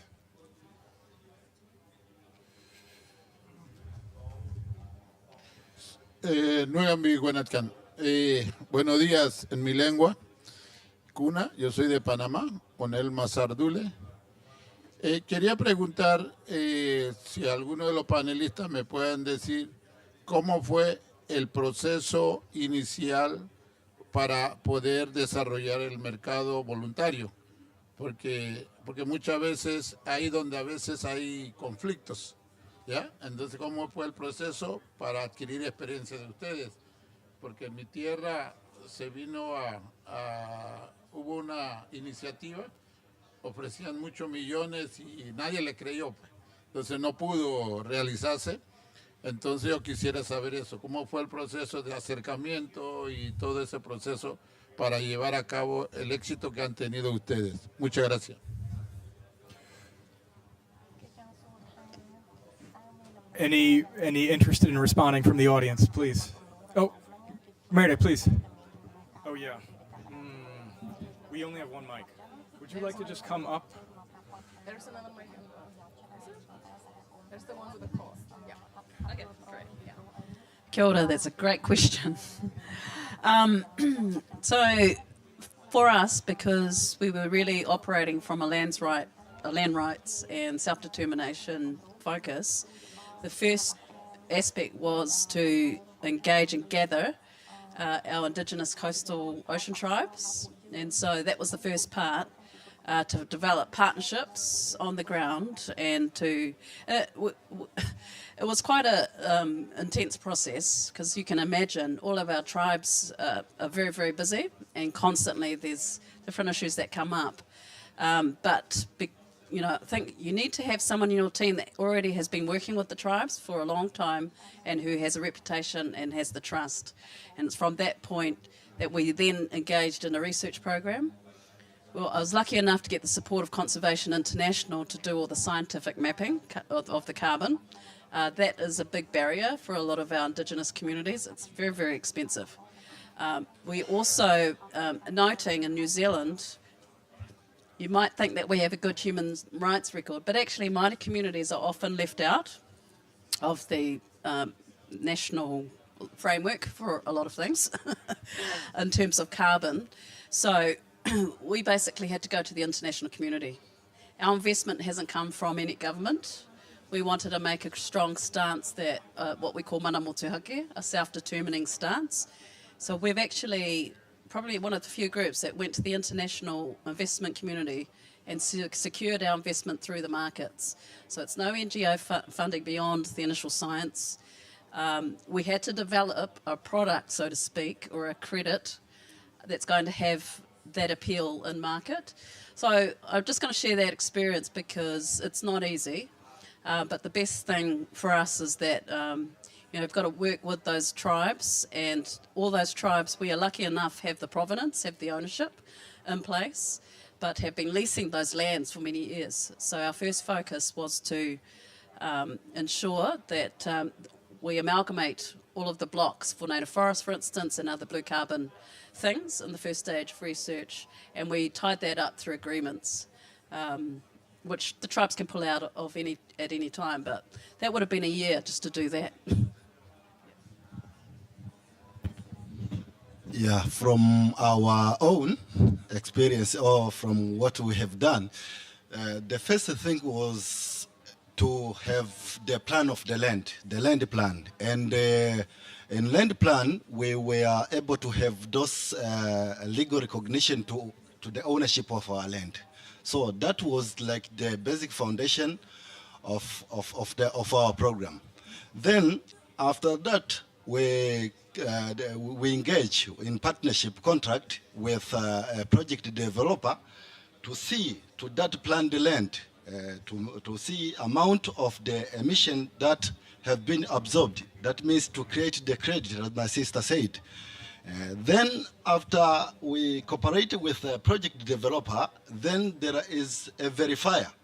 The verifier are the other international authority that can verify what we have measured, if it is real or not. So from us, Plan Vivo, we are the organization that they verified us. Then after that, after verified the credit, then we were able to have the permission to take to the global market. And to the global market is a voluntary market. So project developer always help us to push to announce to different buyers as a voluntary market. Then after that is when now when there is NSL, the revenue is flowing back. But all the issues are made through the agreements, and the agreements are made during the meetings. The meetings start from the ground, then after that with the project developer, and even the government have been watching between us and the project developer if we are following those agreements. So that is where is the point began. Then after that, we start to look for the different market, improved market, and till today, still we are looking for more improved market, and through this COP28, we hope we can have more improved market in next year. Merde Isaac, thank you so much. Would you like to give a brief response, Fermin? Great, and then we can take it back to the audience for one more question. Gracias. Buena pregunta, Onel, porque creo que coincidimos en el tema de la organización, ¿no? Entonces, por eso es importante el papel que juegan las organizaciones representativas. Esa es la que convoca a los territorios de las comunidades para tomar una decisión, ¿no? Y porque esto nos ha tomado casi 15 años, Walter, desarrollar, ¿no? Paso a paso, no ha sido un proceso corto, ha sido un proceso bastante complicado y difícil, porque cuando tú vas a hacer un camino, toma tiempo y es difícil, ¿no? Romper hacer el camino, ¿no? Entonces, creo que es importante también como paso previo definir bien los derechos que tengan las comunidades, ¿no? Entonces, las condiciones, ¿no? Entonces, para una participación plena y efectiva en estos procesos de mercado es la definición de derechos, quién lo tiene los derechos sobre el tema de servicios ecosistémicos, ¿no? Entonces, y el tema del fortalecimiento de la gobernanza sí, es bastante clave, es bastante poderoso, ¿no? Entonces, en este caso, aquí están los hermanos de la Reserva Comunal Amaracay, que son del pueblo Arambuyene Machiguenga. Entonces, ellos han desarrollado diversos procesos donde han desarrollado un esquema de tema de red plus, ¿no? Con lineamientos de red indígena amazónico, ¿no? Donde ellos participan en igualdad de condiciones, ¿no? Del proceso de negociación, porque ellos son los proponentes, ¿no? Los titulares de derecho, y entonces, y el papel que juega también las organizaciones, ese respaldo que puede tener, estar insertado en estos procesos, ¿no? Como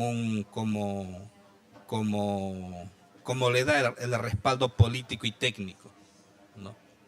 Entonces, el papel de los inversionistas también, por eso es importante desarrollar las condiciones habilitantes, donde las organizaciones, el proponente, ¿no? Pueda tener suficientes capacidades técnicas y puedan empezar a dialogar. Entonces, todas esas experiencias han ayudado, ¿no? Es un proceso largo, pero lo que te garantiza es un proceso, una construcción bastante robusto, ¿no? Y es muy complicado de romper, a pesar que muchas organizaciones han tratado de romper este proceso, ¿no? Entonces, por eso es importante que se dice de que en estos procesos, este es un proceso de territorios, también en los escenarios internacionales, como este espacio de IBCC, ¿no? La plataforma indígena. Por eso es importante garantizar la participación de los representantes de las organizaciones indígenas. Claro. Thank you, Fermin. Navi, if you would like, we'd welcome a response from you, or we can go to the audience. ខ្ញុំមកឆ្លើយសំណួររបស់លោកអ៊ំដែលតកតងជាមួយនឹងការដំណើរការនៃការចុះកម្រងជាមួយ Red Book យើងខ្ញុំចាដំបូងយើងខ្ញុំក៏មាន ភាពចម្ងាលហើយมันច្បាស់លាស់ដែរហើយมันសូវដឹងដែរប៉ុន្តែមានខាងគម្រោង Red Book ហ្នឹងគាត់មកជួយបញ្យល់ជួយបកស្រាយបង្ហាញអំពីបញ្ហាជួបផលវិបាកនិងផលប្រយោជន៍ហ្នឹងក៏ដល់ពេលបានទៅចែកគ្នាយូរទៅវាធ្វើឲ្យសហគមន៍យើងខ្ញុំយល់ពីគម្រោង Red Book ហើយបន្ទាប់មកពួកខ្ញុំមានការទៅចែកគ្នាជាច្រើនលើកច្រើនសារដល់ពេលពួកខ្ញុំបានយល់ទាំងអស់គ្នាហើយបានពួកខ្ញុំចាប់ផ្ដើមអនុវត្តជាមួយនឹងគម្រោង Red Book ហើយនៅក្នុងការអនុវត្តគម្រោង Red Book ហ្នឹងពួកខ្ញុំបាននិយាយចឹងដំបូងពួកខ្ញុំអត់សូវយល់ពីគម្រោងអត់មានពីណាហ៊ានក្នុងការអនុវត្តជាមួយនឹងគម្រោង Red Book ទេប៉ុន្តែដល់ពេលយើងបានទៅចែកគ្នាទៅវាផលប្រយោជន៍វាច្រើនជាងដែលជួបផលលំបាកកាលណាដែលយើងមិនចោះជាគម្រោងជាមួយនឹង Red Book ទេយើងទីមួយយើងអត់មានថវិកាសម្រាប់ការគ្រប់គ្រងលើការការពារព្រៃឈើរបស់យើងបន្តហើយយើងក៏អត់មានថវិកាសម្រាប់យកមកអភិវឌ្ឍសហគមន៍យើងដែលកំពុងតែខ្វះខាតខ្លាំងព្រោះតំបន់ពួកខ្ញុំគឺអត់សូវមានការប្រើប្រាស់គ្រប់គ្រាន់ទេដូចជាប្រភពទឹកឬក៏ផ្លូវធ្វើដំណើរហ្នឹងគឺលំបាកខ្លាំងណាស់នៅពេលដែលពួកខ្ញុំបានសហការជាមួយនឹងគម្រោង Red Book ទីមួយពួកខ្ញុំមានថវិកាសម្រាប់ការកសាងក្នុងការអភិវឌ្ឍសហគមន៍យើងខ្ញុំមួយចំនួនហើយពួកខ្ញុំបានព្រៃឈើរបស់ពួកខ្ញុំកើនឡើងផងដល់ពេលអញ្ចឹងធ្វើឲ្យការរស់នៅរបស់សហគមន៍យើងខ្ញុំហ្នឹងវាមានផលប្រយោជន៍ល្អដោយសារអាចយកអាចចំណីអាហារពីព្រៃមកបានដោយសារតែយើងអាចការពារបានប្រសិនបើអត់មានគម្រោង Red Book វាអាចនឹងបាត់បង់ដោយសារតែយើងអត់មានដូចថាការគ្រប់គ្រងលើសកម្មភាពទាំងអស់នោះដល់ពេលអញ្ចឹងធ្វើឲ្យពួកខ្ញុំពិបាកក្នុងការការពារព្រៃឈើ When we first heard about this project we also concerned and we decided to join the process. It is like an unknown pathway for us, but we try to understand from the project and project team trying to to tell us about the benefits and the risks of the project time by time. It takes a lot of time. It takes a very long time. And we discuss about the benefit and we discuss about the risk. We discuss about the mitigation measurement on the risk. And then we look back at the nearby former wildlife sanctuary. Without any support, it becomes the deforestation and biodiversity loss and community don't get any benefit. So we decide to join the project and we decide that the result, the positive is way on the negative. And as a result, when we join this project, we get a lot of benefit, not only community development, but also cultural, traditional livelihood and livelihood improvements. Well, thank you so much. We are coming to time. We could take one last quick question from the audience, anyone interested, and then one respondent from our fabulous panelist.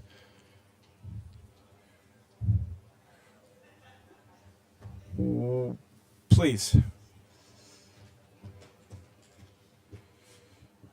Thank you very much. I think it has been very enlightening to listen to you carefully on your experiences, challenges, but also the opportunities you see. Mir, I have one specific question. We have been working on setting up with many of you to setting up the Indigenous People Forum for the voluntary carbon market. So I wanted to hear your views. Whether do you think there is any value on this? Because we are building up a net zero ecosystem, right? We are taking care of the integrity on the demand side. We are taking care of the integrity on the supply side.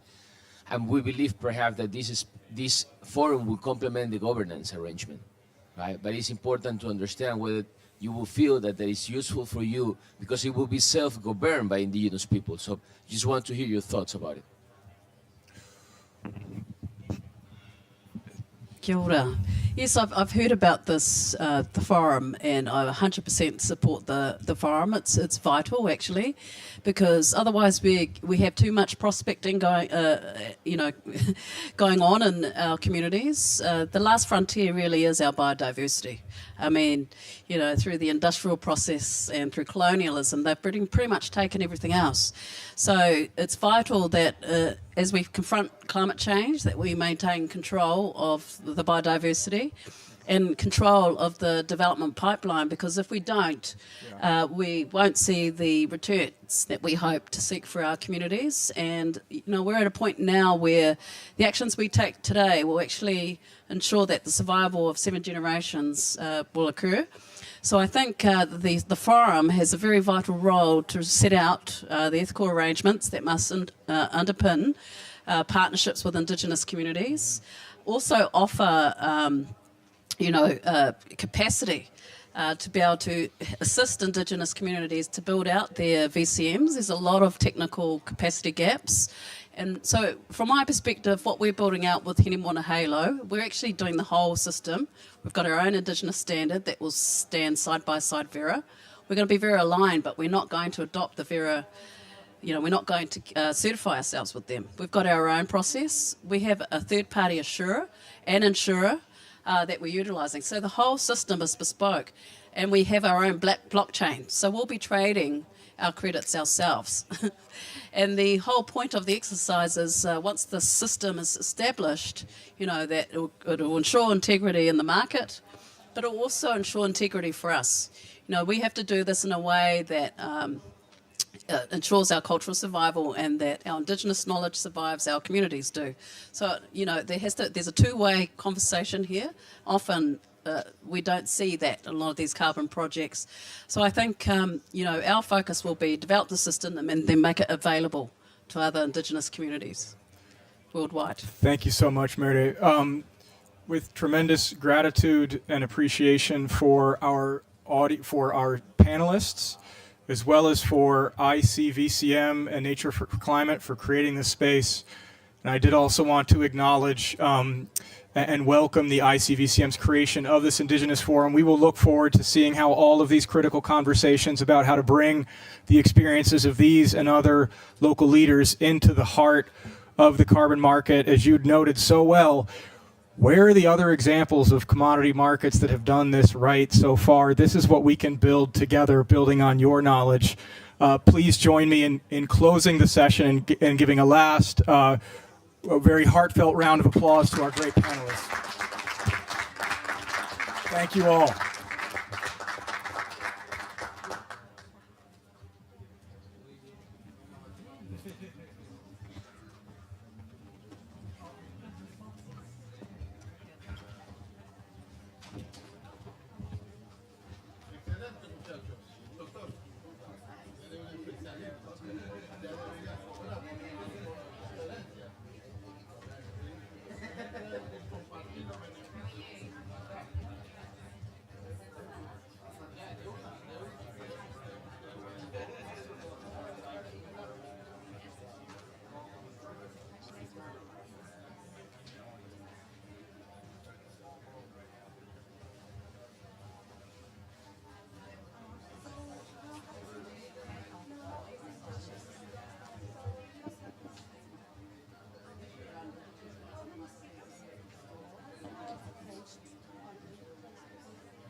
English and French.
Joshua, how are you, my friend? It's good to see you. Nice to meet you. Look, I know you're Asian this day, but I also know this.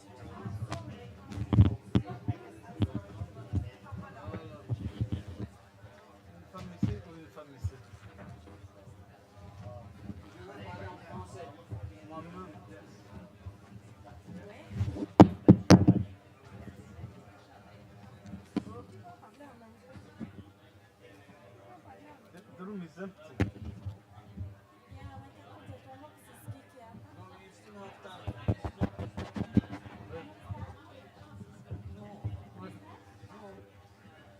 It is 20.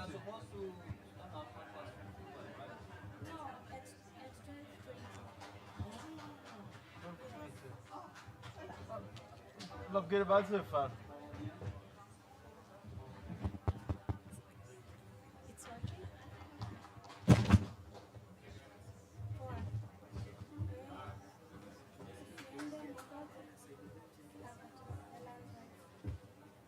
We are going to use French now.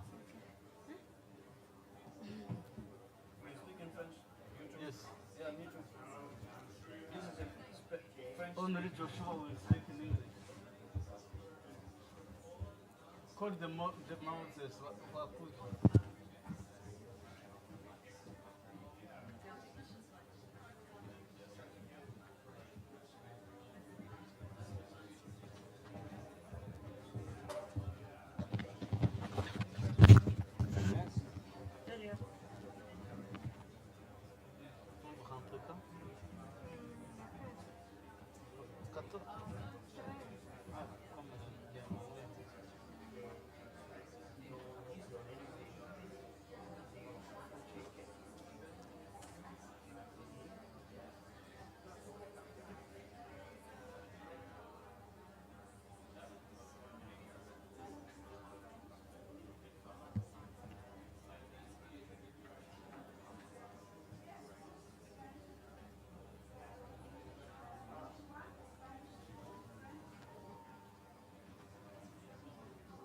On n'avait pas baptisé l'évêque.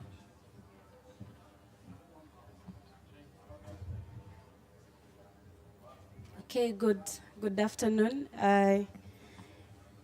We about to start, and just to say that we'll be having English, French simultaneous interpretation, and also Spanish. Channel 1 is English, Channel 2 is Spanish, and Channel 4 is French. So kindly, you can be able to take your gadgets on as we purpose to begin.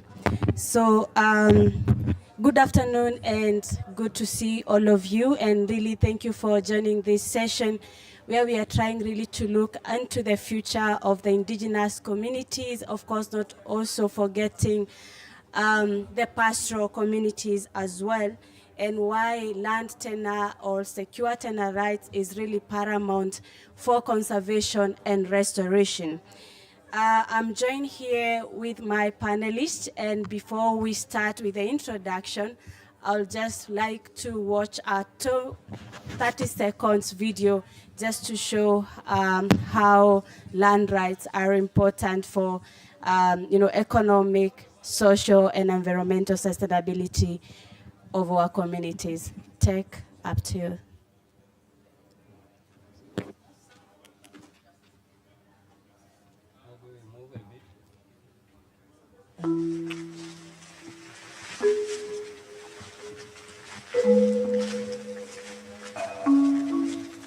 echek kokiyek kingesich.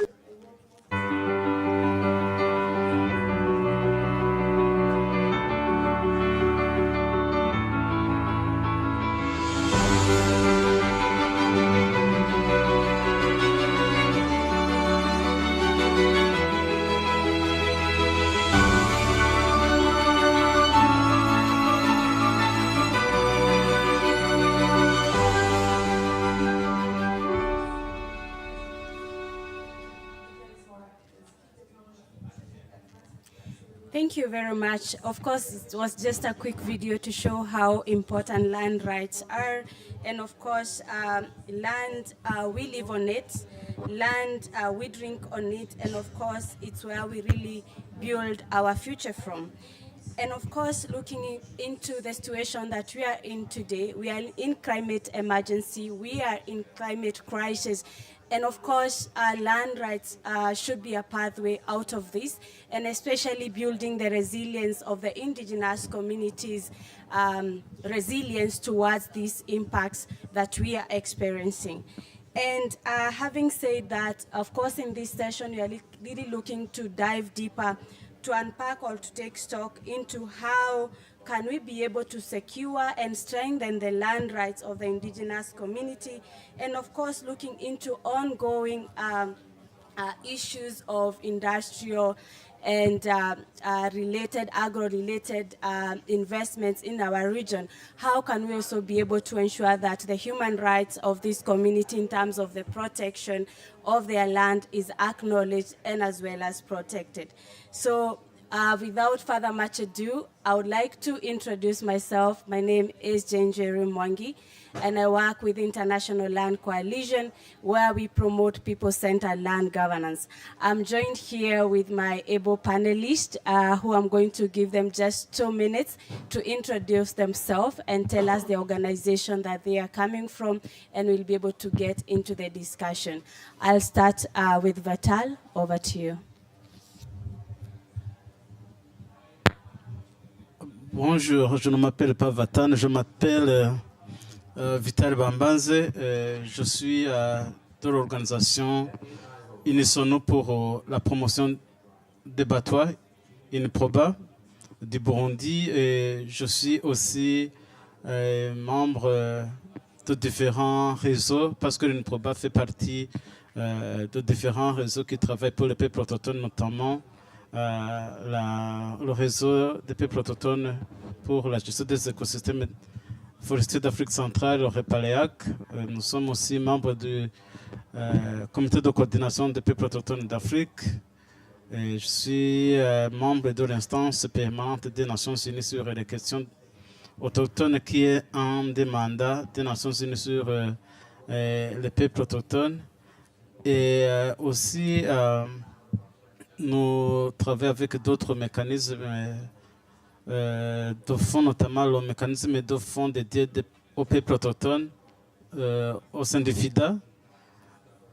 Et en général, je suis de la communauté autochtone batois.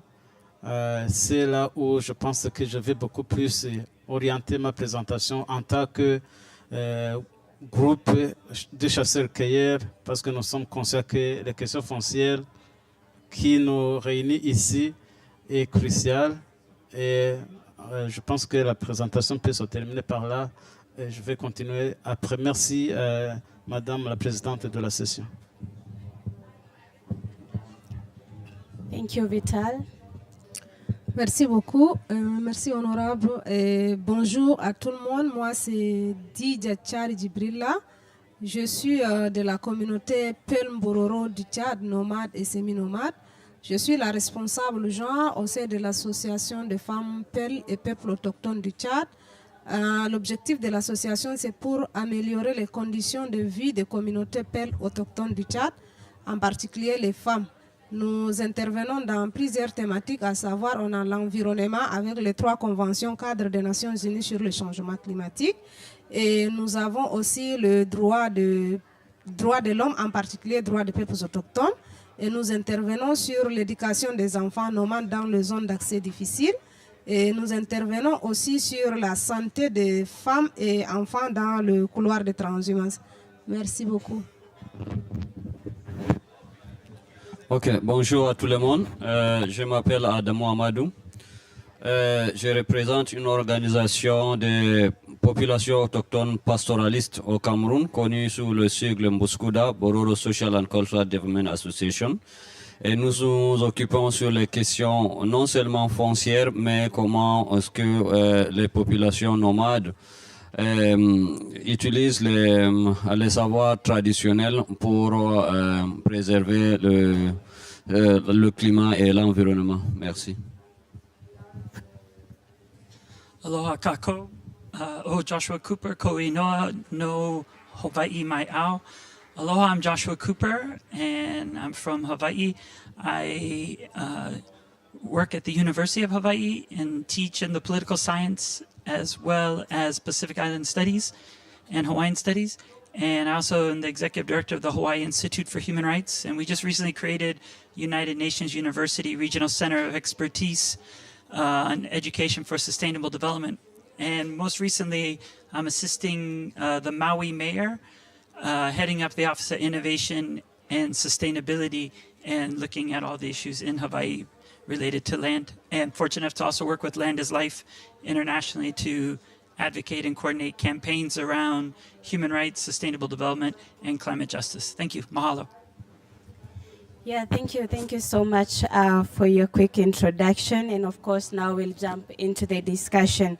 And I'll begin with you, Vital, of course, looking into the various framework that are ongoing, the legal policy framework at global, regional level, in terms of indigenous peoples and the local communities. What are the ongoing discussions in terms of strengthening the tenure rights and the human rights for the indigenous community? What are the challenges and what are the opportunities that are there that the grassroots and the national indigenous people could leverage on, of course, be able to get the benefits out of it? Thank you, and over to you, Vital. Merci beaucoup. Moi, je pense que d'abord, la Terre est telle que nous la concevons en tant que peuple autochtone. Ce n'est pas cet espace qui se trouve sur la Terre que nous voyons. Pour nous, les peuples autochtones, et je pense que c'est valable pour d'autres communautés, d'abord, la Terre, c'est l'identité. C'est-à-dire qu'au niveau, par exemple, national au Burundi, pour être localisé quelque part, c'est là où vous avez la terre. C'est-à-dire que vous allez être localisé dans telle ou telle autre commune, colline, province, par rapport à où tes ancêtres se sont installés ou ont vécu pendant plusieurs décennies. Et là, quand on parle de là où on a vécu, c'est-à-dire que c'est là où on a nos racines, nos cultures, nos religions. Donc la terre n'est pas seulement l'espace pour cultiver, pour produire ou pour élever, mais plutôt un espace qui nous identifie en tant qu'être humain, qui nous définisse en tant que citoyen de telle ou telle autre entité ou tel pays, qui nous définisse en tant que ressortissant de tel continent. C'est ça qui me différencie aux Congolais, aux Rwandais, aux Tanzaniens. C'est d'abord ma nationalité. C'est ma religion, c'est mon tout, c'est-à-dire que c'est la terre fait ma personnalité. Et puis, pour vivre, il faut d'abord produire. Chez nous, en Afrique, plus de 90% vivent de l'agriculture et de l'élevage. Comment alors on peut produire sans avoir une terre ou un espace vital où on peut produire? C'est-à-dire que la terre est une base économique pour nous. C'est-à-dire que c'est notre survie. C'est-à-dire que nos générations futures, économiquement, identiquement, culturellement et religieusement, c'est notre vie vitale. Au niveau juridique, nous pouvons dire qu'on ne peut pas participer dans des instances de prise de décision dans tel ou tel autre État sans que tu aies la nationalité, sans que tu aies été localisés en tant que citoyens. Donc la terre nous fait des citoyens à part entière qui nous font participer dans tout ce qui est mesures qui sont prises sur surtout les citoyens de tel ou tel autre pays. Au niveau régional, on peut dire que la Commission, par exemple, africaine des droits de l'homme et des peuples, a défini des peuples selon leur caractère, selon leurs critères de vie, c'est-à-dire par rapport aux activités qu'ils exercent sur la terre, c'est-à-dire que nous pouvons avoir des pastoralistes, des éleveurs, des chasseurs-cueilleurs. Ce sont cadres-là qui nous font que nous puissions revendiquer nos droits en tant que peuple autochtone. Et au niveau international, nous pouvons dire que même en allant vers l'instance permanente des Nations Unies sur les questions autochtones, le mécanisme des experts des Nations Unies sur les questions autochtones, le rapporteur spécial sur les droits et libertés fondamentales des peuples autochtones, et descendre jusqu'aux lois, même pas contraignantes, notamment la Déclaration des Nations Unies sur les droits des peuples autochtones. Ce document-là ou ce mandat ou mécanisme des Nations Unies sont là pour défendre les droits fonciers des peuples autochtones, pour d'abord leur permettre de perpétrer leur culture, perpétrer leur savoir traditionnel et les transmettre aux générations futures. C'est dans ce sens-là même que nos connaissances traditionnelles sont utilisées pour notamment combattre les impacts ou le changement climatique. Parce que nos activités traditionnelles sont là pour que nous puissions vivre en harmonie avec l'environnement, la protection de l'environnement, la protection de la faune et de la flore, tout ça là pour que la terre où nous vivons ne soit pas unitaire pour nous qui sommes ici maintenant, mais unitaire pour des générations futures. Donc nous avons l'obligation de protéger l'environnement et la nature. C'est-à-dire que même dans la Bible, on parle qu'il faut prévenir la fin du monde. Mais la fin du monde, c'est par rapport au péché. Donc le péché que nous faisons, nous, c'est la question de détruire l'environnement, lequel environnement est fait pour que les gens vivent, respirent en air frais, lequel air frais va nous aider à ne pas polluer. Et si on pollue, c'est-à-dire qu'on détruit la terre pour des générations futures. C'est-à-dire que nous, en tant que peuple autochtone, nous concevons la terre pour l'humanité pour d'autres personnes, pas pour nous.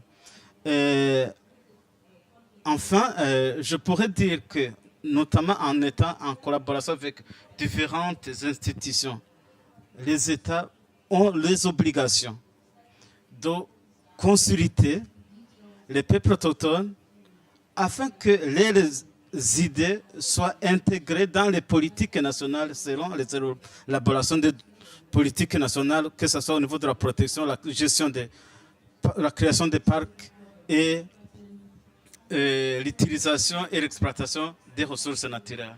Cela devrait s'étendre sur d'autres planifications, que ce soit au niveau de différentes parties prenantes et les élaborations des politiques au niveau de la Banque mondiale, au niveau des PNUD, et cela devrait aussi être base de négociations pour des mesures qui sont prises notamment ici au niveau de la COP. C'est-à-dire qu'on devrait regarder, par exemple, les accords de Paris, qui sont centrés sur les questions de droits de l'homme. On devrait évaluer la question du partenariat qui a été décidé à Marrakech, à la COP de Marrakech. Je ne me souviens pas encore du numéro. Mais il faut aussi honorer les engagements de différentes parties prenantes, notamment les questions de polluer le payeur.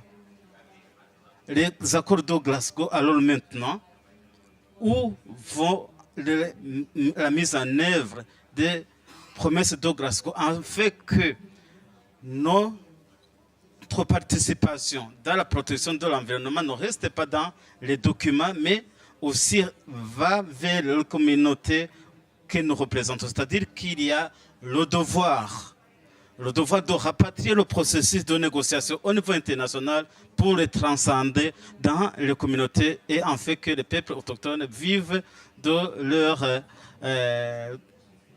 efforts de protection et de conservation de l'environnement. Je vous remercie. Thank you so much, Vital, of course, for unpacking that and really stating how it's paramount to ensure there's recognition and representation of indigenous communities in terms of various legal frameworks that are there, either in review or also in terms of informing them. And the other key thing I think you have mentioned is a call for collaboration with relevant partners and stakeholders, just really to be able to call for implementation of the already existing frameworks and conventions that are really supporting the work of the indigenous communities.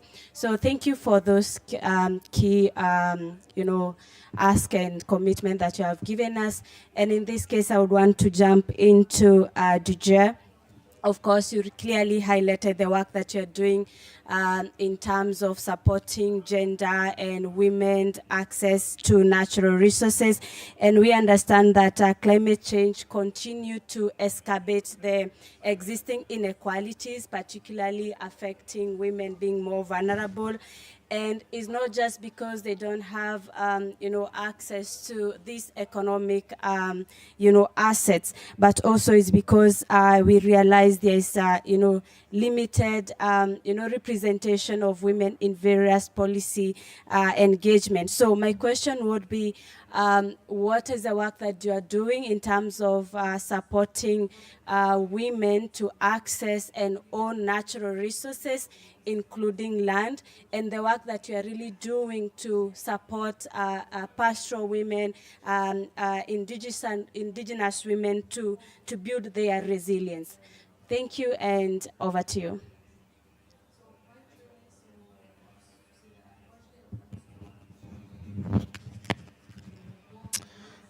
Merci beaucoup, Madame la modératrice. Merci de m'avoir donné la parole. Comme j'avais souligné pendant la présentation, j'ai dit notre association, c'est pour améliorer bien sûr les conditions de vie de ces communautés. Et l'accès à la terre est vraiment difficile. Par contre, chez nous, le Tchad, on n'a pas vraiment les lois foncières qui n'existent pas du tout. Parce que c'est des trucs qui sont vraiment archivés très longtemps. On utilise, il faut aller voir un chef du village, un chef de terre pour octroyer vraiment la terre. Et les difficultés que les femmes rencontrent, c'est les transhumants, les éleveurs nomades, ceux qui se déplacent. Les femmes rencontrent vraiment des difficultés pendant leur déplacement. D'abord, les couloirs de transhumance sont vraiment fermés par les agriculteurs. Donc c'est comme ça, ça entraîne entre les conflits entre les éleveurs et les agriculteurs. Et pour les femmes, c'est difficile parce que c'est les femmes qui n'ont pas vraiment été à l'école. Le taux de scolarisation des femmes chez nous, chez les Peuls, sont à vraiment 0%. Et par contre, pour les garçons, est à 1%. Et du coup, pour revendiquer leurs droits, c'est vraiment difficile. Et ce que nous avons eu à mettre sur pied pour vraiment aider les femmes, nous avons fait d'abord la cartographie participative à 2 dimensions et à 3 dimensions. On a pu vraiment répertorier un peu de villages, plus de 1000 quelques villages autochtones, et nous avons eu à faire des balisages de couloirs de transhumance afin que les communautés puissent se déplacer sans rencontrer des difficultés. Et c'est ce que nous avons fait encore avec des partenaires qui nous appuient. Nous avons fait des projets avec les femmes sur l'agroécologie et on les forme sur les AGR. Et il y a toujours des difficultés. Par contre, vers le sud, là où il y a vraiment des ressources, c'est là où tout le monde veut vraiment avoir des ressources. Donc, qu'est-ce qu'il faut faire maintenant? Nous avons eu des projets avec l'UNESCO, avec l'Expertise France et d'autres bailleurs qui nous soutiennent pour qu'on puisse vraiment trouver l'espace pour les femmes là, pour qu'elles puissent vendre leurs produits, par exemple, au marché. Et Pour d'autres choses, qu'est-ce qu'il faut faire? Nous avons eu à former vraiment on a fait la formation et la sensibilisation aux autorités administratives et locales sur les instruments juridiques de protection des femmes et des filles. Et nous avons aussi, avant, quand on faisait des réunions, les femmes autochtones ne peuvent pas prendre de parole. Donc on met vraiment les rideaux entre les femmes et les hommes. Et là, nous avons commencé à les sensibiliser. Par contre, maintenant, elles peuvent parler, elles peuvent vraiment réclamer, c'est ce qu'elles veulent. Et qu'est-ce qu'il faut maintenant ajouter de cela? Je peux dire, on appelle vraiment les partenaires et avec nos gouvernements pour nous appuyer à nous aider à utiliser la cartographie qu'on avait fait pour le partage des ressources naturelles. Parce que c'est un outil pour nous permettre de résoudre les conflits entre les éleveurs et les agriculteurs. Merci beaucoup, madame. Thank you so much, DJ, and of course, just sharing briefly the work that you are doing to support women in terms of raising awareness and in terms of building their capacities as well. Amadou, and of course looking into the increasing interest into the issues of rangelands and pastoralism in Africa. And of course, looking also, like I had mentioned earlier, the issues of investment in the region as well, and of course really targeting the communal lands.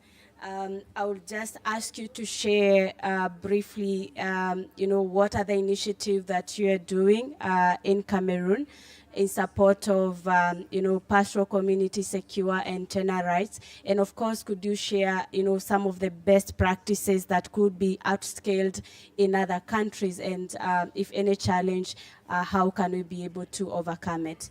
Over, and thank you to you. Ok, merci beaucoup Jen. Merci à tous les co-panélistes d'avoir partagé leur expérience.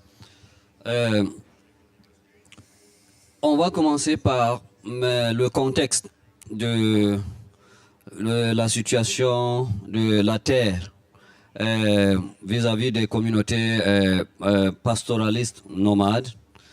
Ce qui est sûr, c'est que dans le monde actuel, il y a deux systèmes de vie. Le système nomade d'une part et le système sédentaire de l'autre part.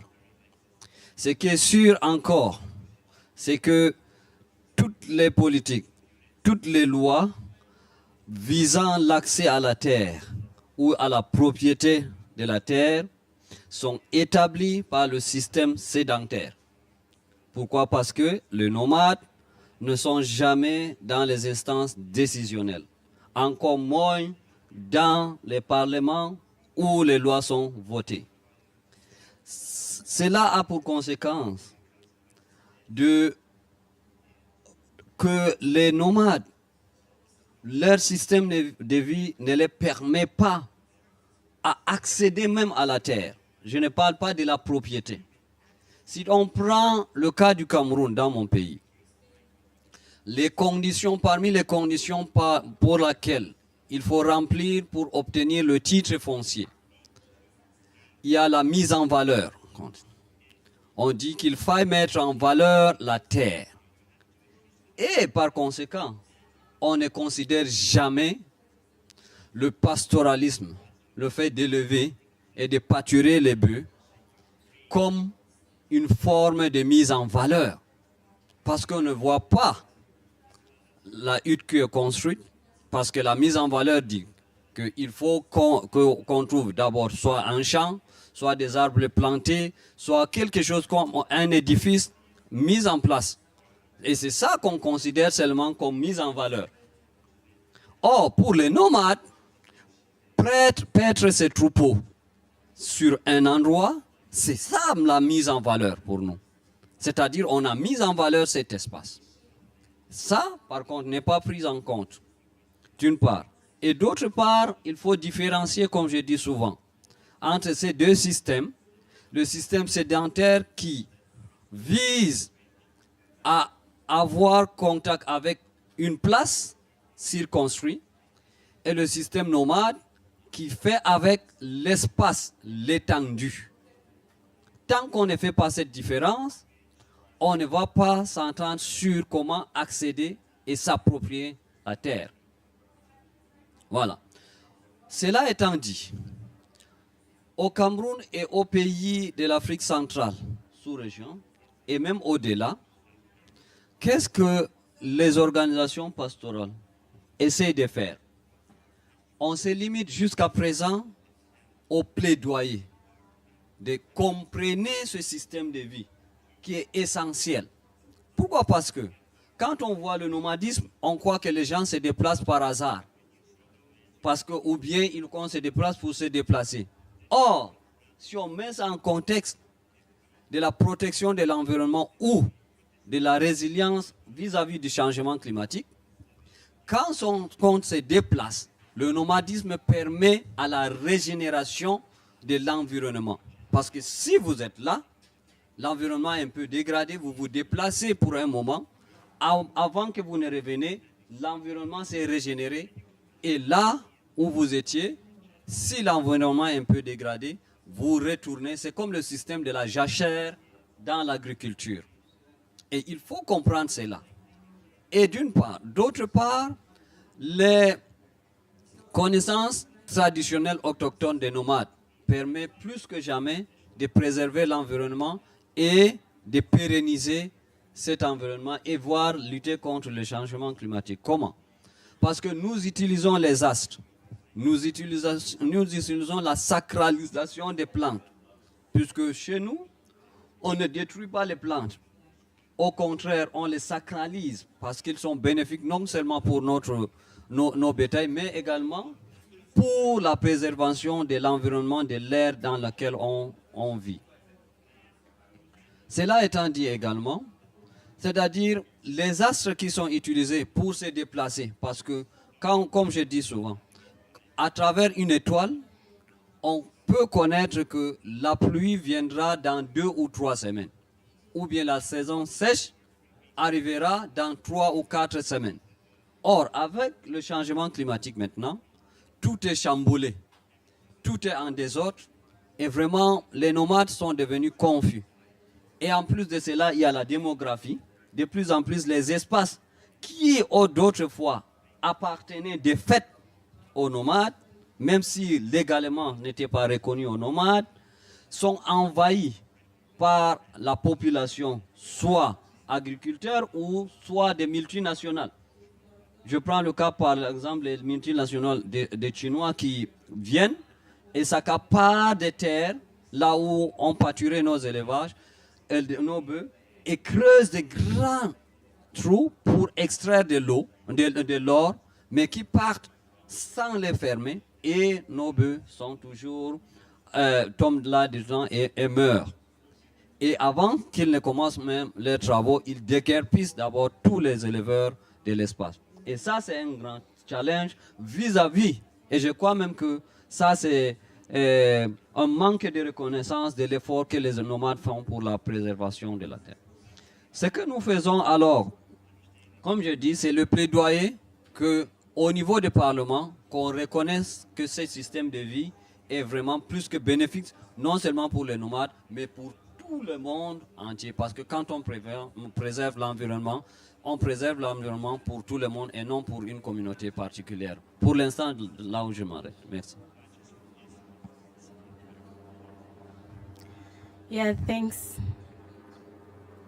Yeah, thanks so much, Amadou, of course, for highlighting also how it's important also to recognize the indigenous, traditions and the ways of doing their things, of course, in the discourse of conservation and restoration. And of course, we don't have much time, but maybe could have dived deeper to understand in the West Africa, the Transhume Protocol, where it is in terms of supporting the pastoral communities, but we don't have much time towards that, but we can be able to see what we can do. So thank you so much for that. Joshua, of course, land is a center of all. And of course, land is key to the realization of other related human rights issues in our daily lives. So in terms of the work that you are doing as a Hawaii Institute, could you tell us, what are kind of, human rights-based approaches that you have brought into the discourse in support of indigenous people, and of course, bringing it down to land and forest rights for the indigenous communities? Also, if you have a case where it has been success and could be outscaled in other regions such as Africa, please feel free to share with us. You have 6 minutes. Thank you so much. Aloha, and it's great to be on the panel and speak to everyone and see that sense of commonality that we all face. When we organize, we look at really comprehensive, courageous, creative campaigns. And we coordinate at 3 levels. First and foremost with the community, that's where it all begins, at the capital level, and then at the global civil society. And what we begin with is education, then we move into mobilization, and then finally realization. So it begins with the UN Declaration on the Rights of Indigenous Peoples, or you could look at the Universal Declaration of Human Rights, which just celebrated its 75th anniversary yesterday. And it's actualizing all of the articles in the UN Declaration on the Rights of Indigenous Peoples. And there's 6 times that free, prior, and informed consent is mentioned. So we always begin with free, prior, and informed consent to create a process that if a corporation, if a government, if anyone's trying to come onto your land, that you already have a system set up that's rooted in the culture and in the ancestral ways of the people in that land base. The other aspect of what we coordinate, though, besides free, prior, informed consent, is then using those human rights to then be able to coordinate in 2 ways. One is direct action, to be able to use nonviolence to be able to protect one's land. And the other one, of course, is the diplomacy of engaging at the global level and the regional level with the mechanisms that exist. The way we really focus on advocacy is from the directly impacted people's point of view and a place-based process. And how we look at it is, most of the time the United Nations is doing a review or a special rapporteur is visiting, and most people have no idea what those are. So what we do is make sure we explain what is it that you want to accomplish, and then sort of in a way, since it's lunchtime, pick from the buffet of the best place to go and how to utilize and coordinate that. And so when we organize, it's been at the human rights level first and foremost, because that's been around the longest, be it the treaty bodies, the CERD committee with its early warning, urgent action, where you can file a petition immediately. You don't have to wait till your country's being reviewed, or any of the other 8 human rights treaty bodies, CEDAW for women, CRC for children, and to coordinate along those lines. The other aspect, though, that's so vital is actually the Human Rights Council, because now, since it replaced the Commission on Human Rights, it meets 3 times a year. Its agenda has 10 agenda items. And for most indigenous peoples who we work with, you can at least speak 5 times during that 3 to 4 week session. So it allows you to immediately bring your issue to the forefront. The other aspect that's important of the UN Human Rights Council is its special procedures. They have rapporteurs, independent experts, as well as working groups. And there's 45 of them, anything from climate change to business and human rights, to the Special Rapporteur on Indigenous Peoples, Francisco Cali, who we see roaming around here now. So it's being able to explain that process, to utilize it, to make sure that your rights are protected, promoted, and realized and fulfilled.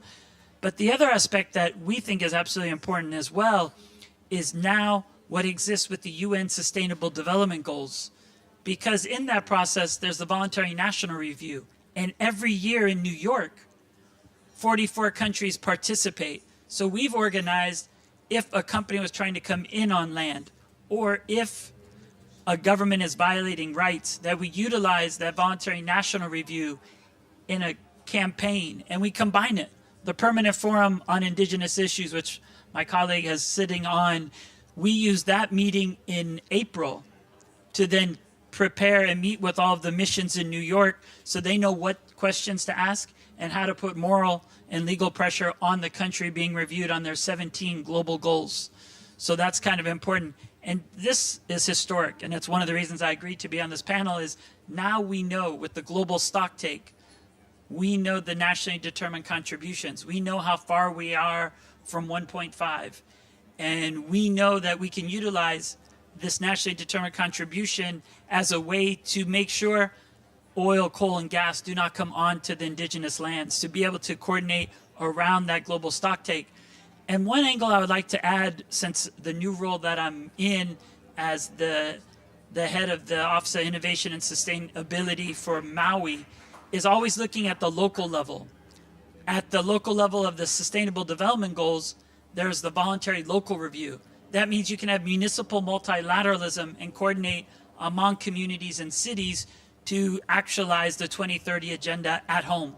And the other now is also the LDCs, locally determined contributions, under the NDCs, which all are on the table now. The reason why it's exciting to be here is participating with Land is Life over 2 decades. We've organized in Africa. We've organized to bring cases, to utilize all those mechanisms that existed at the human rights, but now also to integrate the high-level political forum with the SDGs and now the NDCs around the Paris Agreement. So we think what's so important is if anything's happening, it's not something that you have to wait for. It's not something that you have to have someone fancy to come down and to help you. We coordinate and do the education, mobilization, realization so that the people can have their own voice represented. And the last one I'll mention is the Universal Periodic Review. The UPR is really the best mechanism because it's so comprehensive.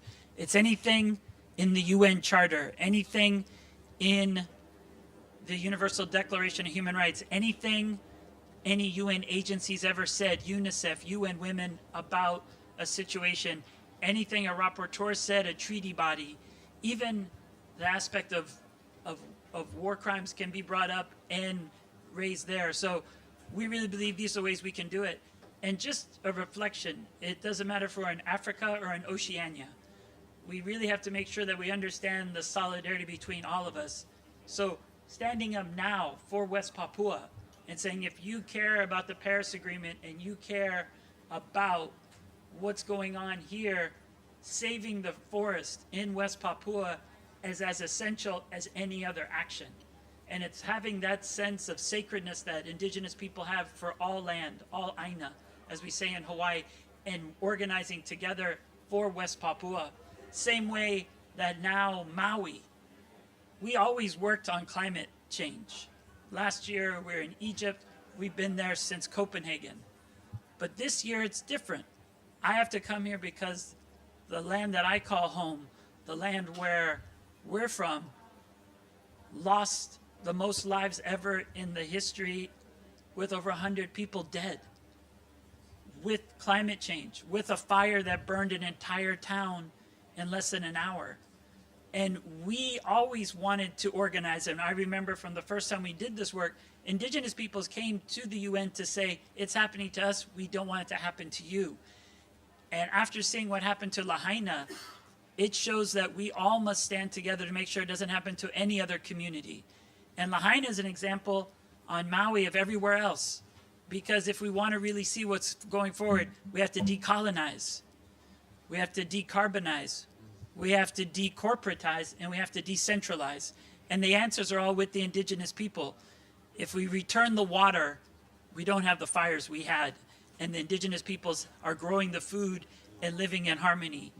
If we decorporatize, we make sure those big companies of globalization do not hoard the water and control that aspect and make sure the land's divided in areas that don't make sense. We have an ahupua'a from ridge to reef.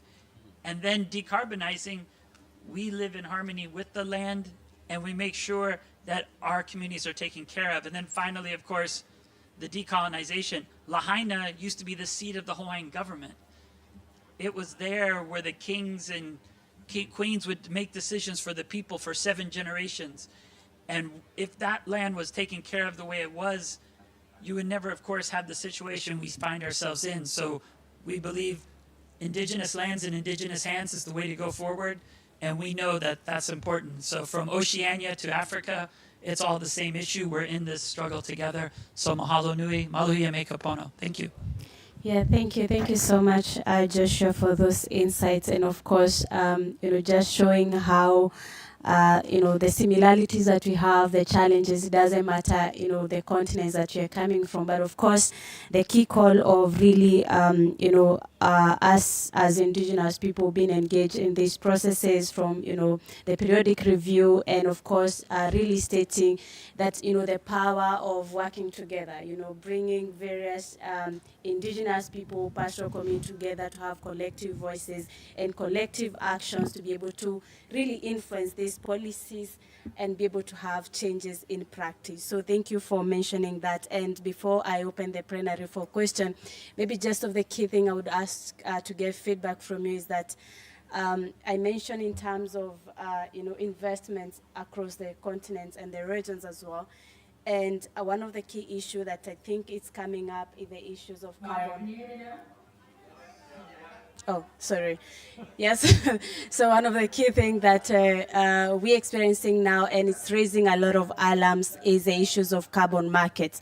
And particularly, how will that be, it's a way that people are looking into, and providing or facilitating access to, carbon finance or climate finance to the Indigenous and pastoral community. Of course, the key question is, where is the stake of the Indigenous and pastoral community tenure or communal land rights? And of course, how will that have impact to their social or daily lives? So maybe in 1 minute, you can be able to give your general feedback around that. And then I will invite the plenary to ask any question. Vital, would you like to start over? Bon, je vais être très bref. Donc, quand on parle des questions de carbone, quand on parle de savoir donc des bénéfices découlant de l'exploitation et l'utilisation des terres et des ressources naturelles, moi je pense que nous devrons le comprendre dans un contexte de droit. Le partage équitable de différentes parties prenantes des bénéfices découlant de l'exploitation et l'utilisation des ressources naturelles. C'est-à-dire qu'on devrait d'abord comprendre qui a fait des efforts pour qu'on puisse aboutir à cela. Si nous parlons par exemple de carbone forestier, c'est-à-dire qui ont lutté contre la destruction de ces forêts, c'est-à-dire que ceux-là qui vivent dans des forêts devraient être les premiers bénéficiaires. Si ce n'est pas le cas, il faut des consultations préalables sur les décisions qui sont prises sur les terres des peuples autochtones. Nous observons maintenant à des évictions, des chasses à l'homme sur les terres des peuples autochtones. Nous pouvons parler par exemple le cas des Ogiek maintenant au Kenya. Ils sont en train d'être chassés de leurs terres ancestrales parce que l'État veut y investir et veut peut-être y placer d'autres multinationales qui veulent exploiter notamment ce genre de carbone. Il y a le cas de l'Oliondo en Tanzanie. Il y a d'autres cas, par exemple, de militarisation des zones des terres des peuples autochtones au Congo. Il y a le cas de refus même d'existence des peuples autochtones dans certains pays au Rwanda. Mais au Burundi, nous sommes contents que peut-être l'État quand même essaie d'intégrer les battoirs dans des instances de prise de décision. C'est-à-dire que tout ce que nous sommes en train de vivre maintenant, on devrait le vivre en tant que citoyen de notre pays et en tant qu'être humain, et lesquels êtres humains doivent être protégés par des lois nationales. C'est-à-dire qu'il y a des obligations des États de protéger les peuples autochtones en tant qu'être humain et en tant que citoyen. C'est-à-dire que le droit, la protection, les utilisations exploitées des terres, l'exploitation des terres où vivent les peuples autochtones incombe en premier lieu aux États. Si l'État veut faire quelque chose pour l'intérêt public, c'est correct, c'est le droit et le devoir.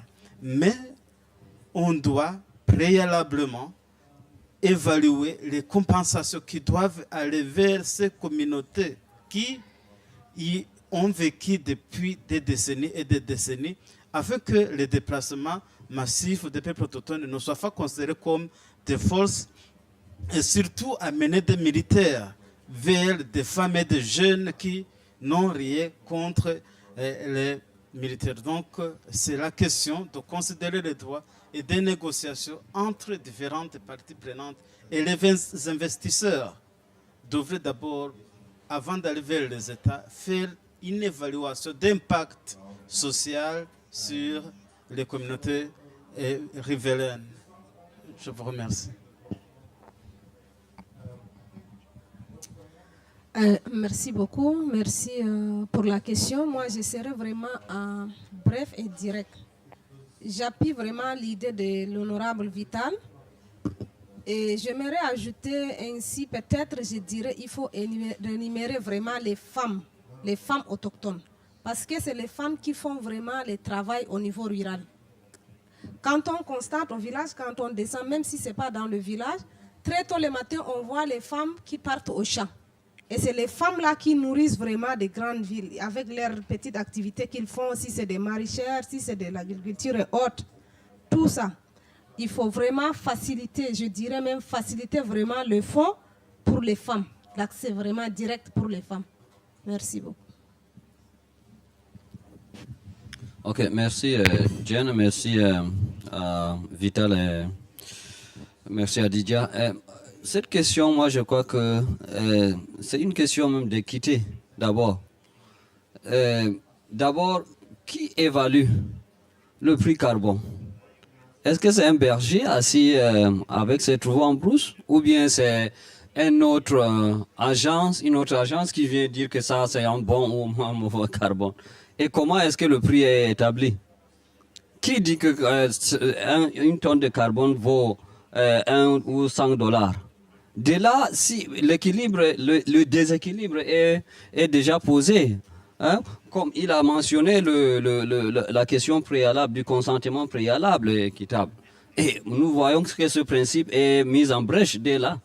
Je crois qu'il faut revenir et commencer à inclure ceux-là qui participent à la protection de l'environnement dans ces agencements de politiques, de soit rémunération, soit je ne sais pas comment on appelle récompense, avant de voir comment est-ce qu'il faut évaluer cela, je crois.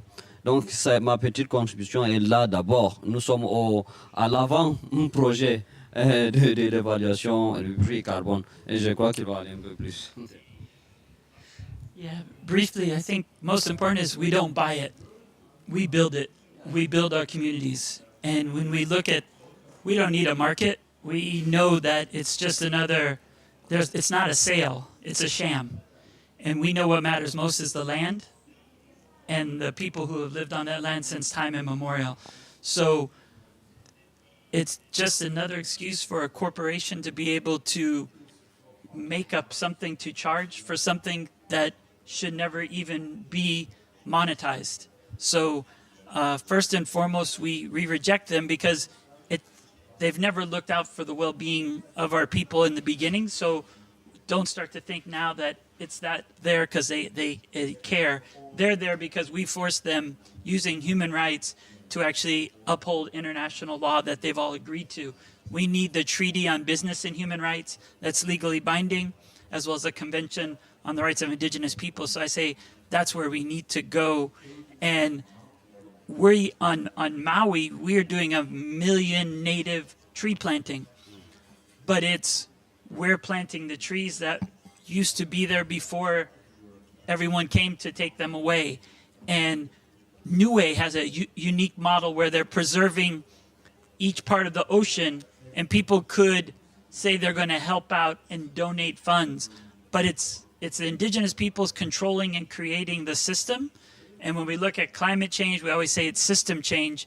And I think free, prior, informed consent and self-determination allow us to frame it that matches our values, our vision, and our voice. Thank you.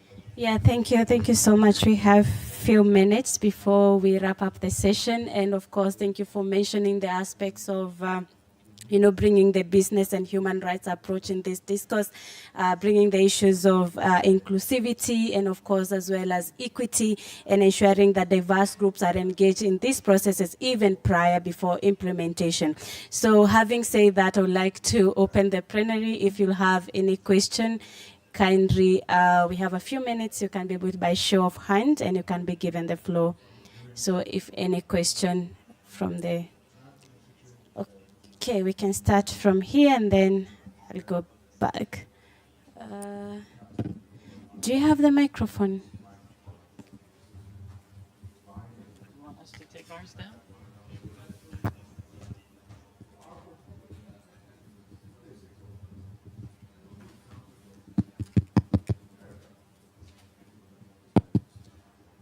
Merci beaucoup pour les orateurs qui viennent de nous donner leur contribution par rapport à ce thème du jour. Moi, c'est Emmanuel Nengo. Je suis membre de l'UNIPROBA, Unisson pour la promotion des batois du Burundi. J'ai essayé de suivre les présentations, mais il y a une question qui me vient juste en tête, car nous tous, nous parlons des droits de nos communautés. À côté de cela, nous avons que les États qui ont l'obligation de faire respecter ces droits, protéger les droits de leurs citoyens, continuent à ne pas reconnaître les droits de ces communautés. Et il y a des instruments qui ont été signés par ces États, mais de notre côté, violent ces droits. Vita nous parlait de la question des Ogiek. Il y a la Commission, Commission africaine des droits de l'homme qui s'est exprimée là-dessus. Il y a aussi la Cour au niveau de l'Afrique qui s'est exprimée là-dessus, qui donne le jugement qui tombe en faveur des Ogiek. Mais voilà qu'aujourd'hui, le gouvernement est en train de faire une autre pression sur ces communautés au lieu de respecter ces droits. De votre côté, je voudrais savoir votre position. Quel est l'autre moyen qu'on peut utiliser pour essayer de convaincre les États à respecter les droits de leurs citoyens? Et qui peut amener les États à rectifier leurs tirs dans le cadre de faire respecter les droits de leurs citoyens afin qu'ils puissent participer à ces questions de résilience face au changement climatique? Car je le dis, bientôt, aujourd'hui, on parle du carbone forestier et que les communautés doivent contribuer, mais comment ils vont le faire sans qu'il y ait ces droits, le respect de leurs droits à leur terre? C'est ça que j'avais à poser à vous. Merci. Thank you. We'll take the other one and then we'll be able to answer all of them together. Just 3 questions from, and then, okay, make it short. We have all right, thank 5 you. minutes. My name is Job Morris. I'm from Botswana. I wanted to raise an issue on carbon markets and also with the relationship of the San people, indigenous peoples to the land. We already know that we have, as indigenous peoples, we have been evicted from our land. We have serious land issues. There is violence, and a lot of indigenous peoples have lost their lives in the situations of issues of land rights. Now, there is also an issue of carbon credits. What is the indigenous people's take on carbon credits or carbon markets? I haven't heard, if there was a discussion, maybe I haven't been part of it, but I haven't heard any discussion that are we supporting or are we not supporting carbon markets. Personally, carbon markets, I see that as a lie, as a means to legalize a way to continue carbon emissions. So what is our take, especially targeting women, because as much as we're talking about supporting or the topics of carbon credits, women are the ones who are actually taking care of the land. So what is the viewpoint in that regard when we talk about carbon credits? Thank you. Thank you. We take the last one from right there. Thank you so much. My name is Lorraine Ongesa. I work with Reconcile. I'm from Kenya, and I work mostly with pastoralists as well. And I'm happy to be listening in and just getting the conversation. I also want to raise an issue on communal land ownership when you're talking about in the context of pastoralism. And I just have a concern because I've worked with communities, and I think recently I was working with a community whereby we were supporting them to develop what is called a grazing plan. We were taking them through a planned grazing to just help them plan themselves properly when it comes to drought. So that was one of the adaptation measures that you were giving them as pastoralists. So, but then an issue came up because we see communities, some of these pastoral communities are now getting into private ownership of land. And you realize that here you are promoting communal sharing of resources, but they are really into having my own private lands. I would want to, grow pasture on my own private land. So how do we solve that issue? Because as a nation, we are trying to, promote communal ownership, leave alone, of course, when you're talking about recognition, protection, and also registration of land communally, because that is how pastoralism is practiced. So how do we solve that issue? Thank you so much. Yeah, thank you. Thank you so much for your questions. And I think in 1 minute, I'll ask 1 minute each just to kindly provide your feedback. One is how can we win the political commitment from the government in terms of respecting the human rights of the community themselves.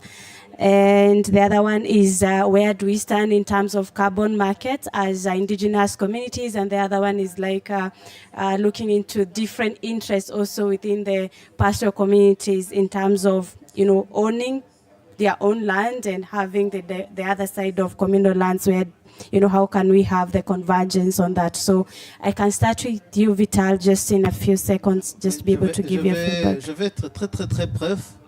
Parce que quand on parle par exemple des États et quand on parle des peuples, les États ce ne sont pas ces États en tant qu'espace, mais ce sont les représentants, les personnes avec qui nous sommes nés, les personnes avec qui nous avons vécu depuis longtemps.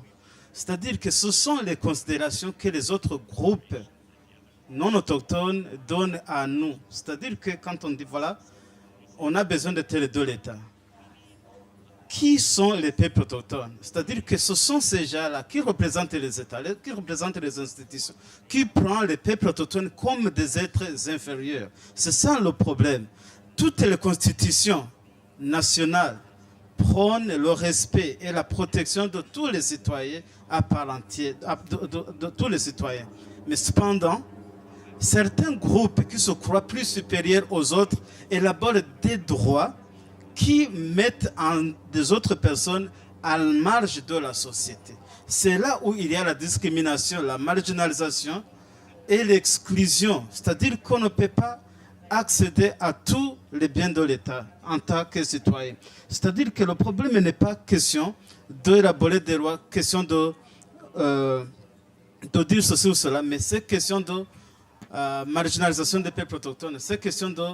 C'est-à-dire qu'on a élaboré, on a hiérarchisé les communautés et ces hiérarchisations alors font que certains groupes continuent à prendre et à considérer les peuples autochtones comme des êtres inférieurs. Comment on pouvait enlever cela? C'est-à-dire qu'il faut d'abord respecter les constitutions nationales qui prônent l'égalité de tout le monde devant la loi, c'est tout. Thank you, thank you. Kindly, yeah, thank you. Would you want to respond as we close? Okay, I think, Maurice raised a question that I 100% agree with him. And that what I said, I think it's not even a lie, but it's a fact even.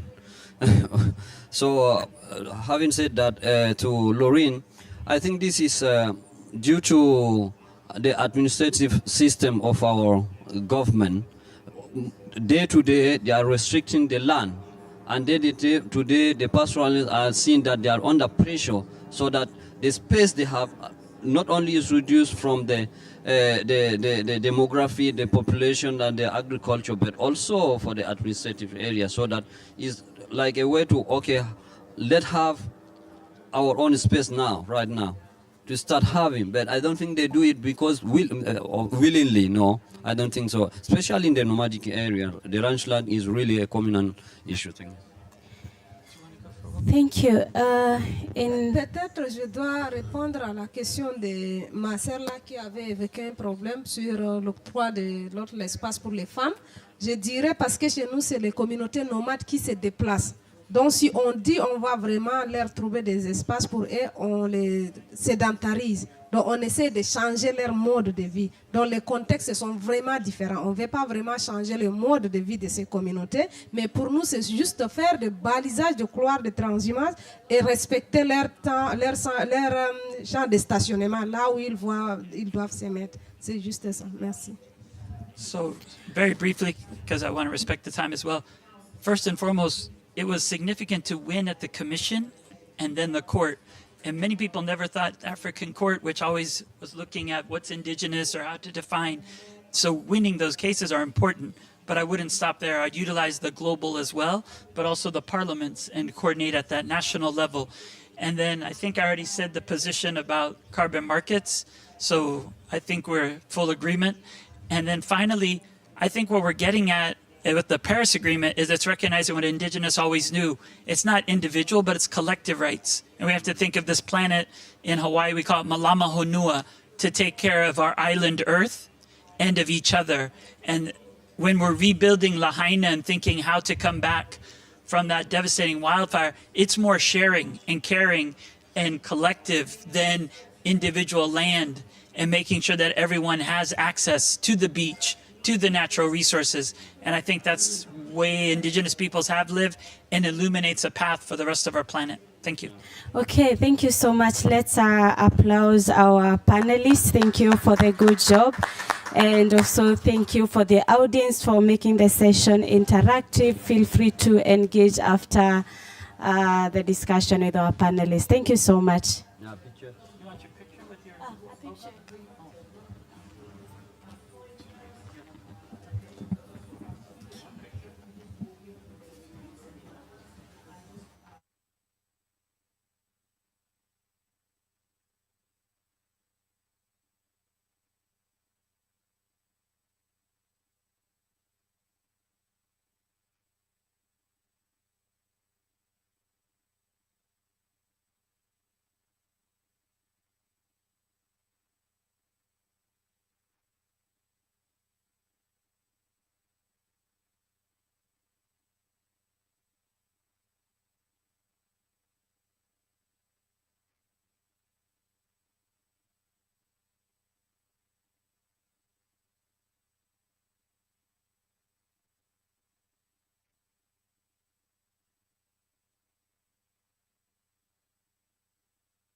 On peut y aller.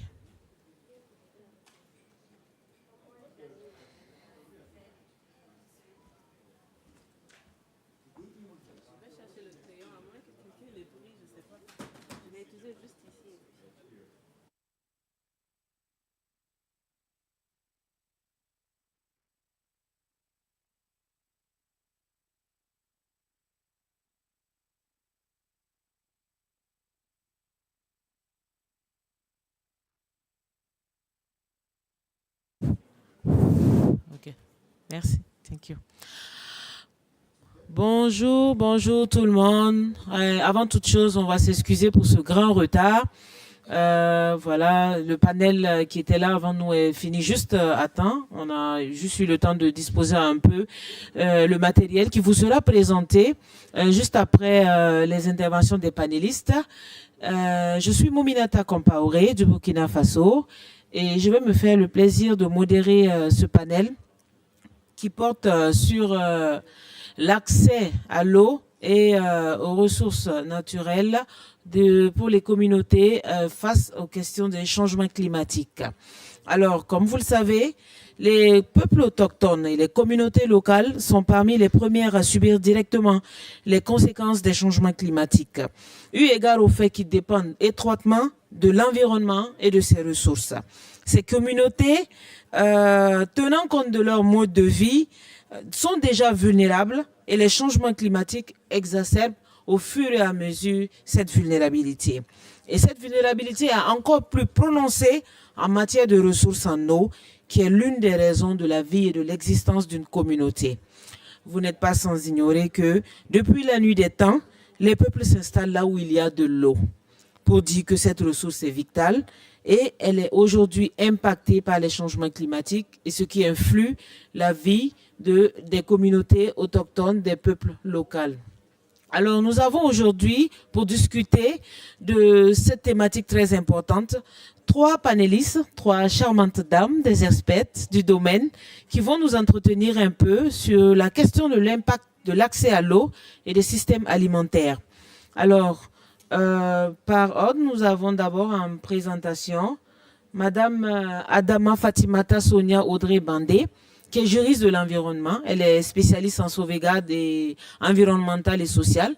Elle a plus de 10 ans d'expérience et elle est déléguée nationale depuis 2015 et elle travaille sur les questions de perte et préjudice.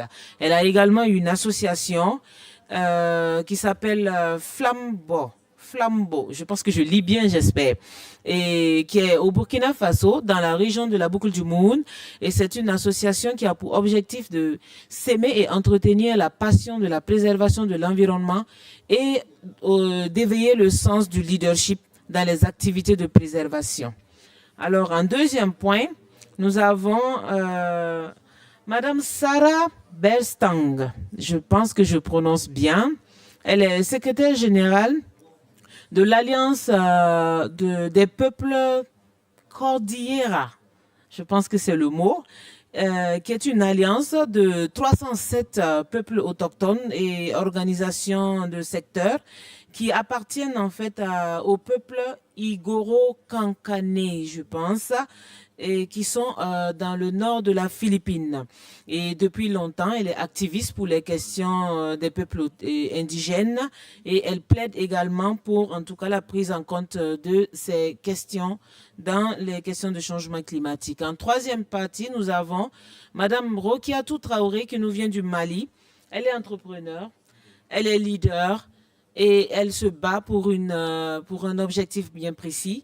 Elle travaille à accompagner les femmes et surtout à acter pour les activités de reboisement. Elle a un projet, planter 10 millions d'arbres d'ici 2030 et elle va nous parler de cela tout à l'heure. Alors, nous allons avoir en première intervention Madame Bandé, voilà, qui va nous parler de la question de l'accès à l'eau pour les peuples autochtones. Je ne sais pas si finalement les présentations ont pu passer, non? Ok, d'accord. Elle va juste... Vous avez 5 minutes, Madame Bandé, pour nous. D'accord. Merci bien, Madame Compaoré, pour la présentation. Merci, chers tous, de nous avoir honorés par votre présence. Je dirais et d'entame en fait que le Sahel est marqué par et la particularité du Sahel, c'est la raréfication et la rareté de la ressource en eau. Et les peuples autochtones sont les plus vulnérables, comme elle a dit à l'entame. Et une des particularités en fait des peuples autochtones dans cette partie du monde, c'est sa résilience. Et la nature ne nous a pas vraiment fait cadeau, mais elle nous a amené à développer en fait cette capacité de résilience naturelle, peut-être au-delà. Et les femmes autochtones encore plus. Et je vais commencer par présenter le contexte du changement climatique dans la région du Sahel.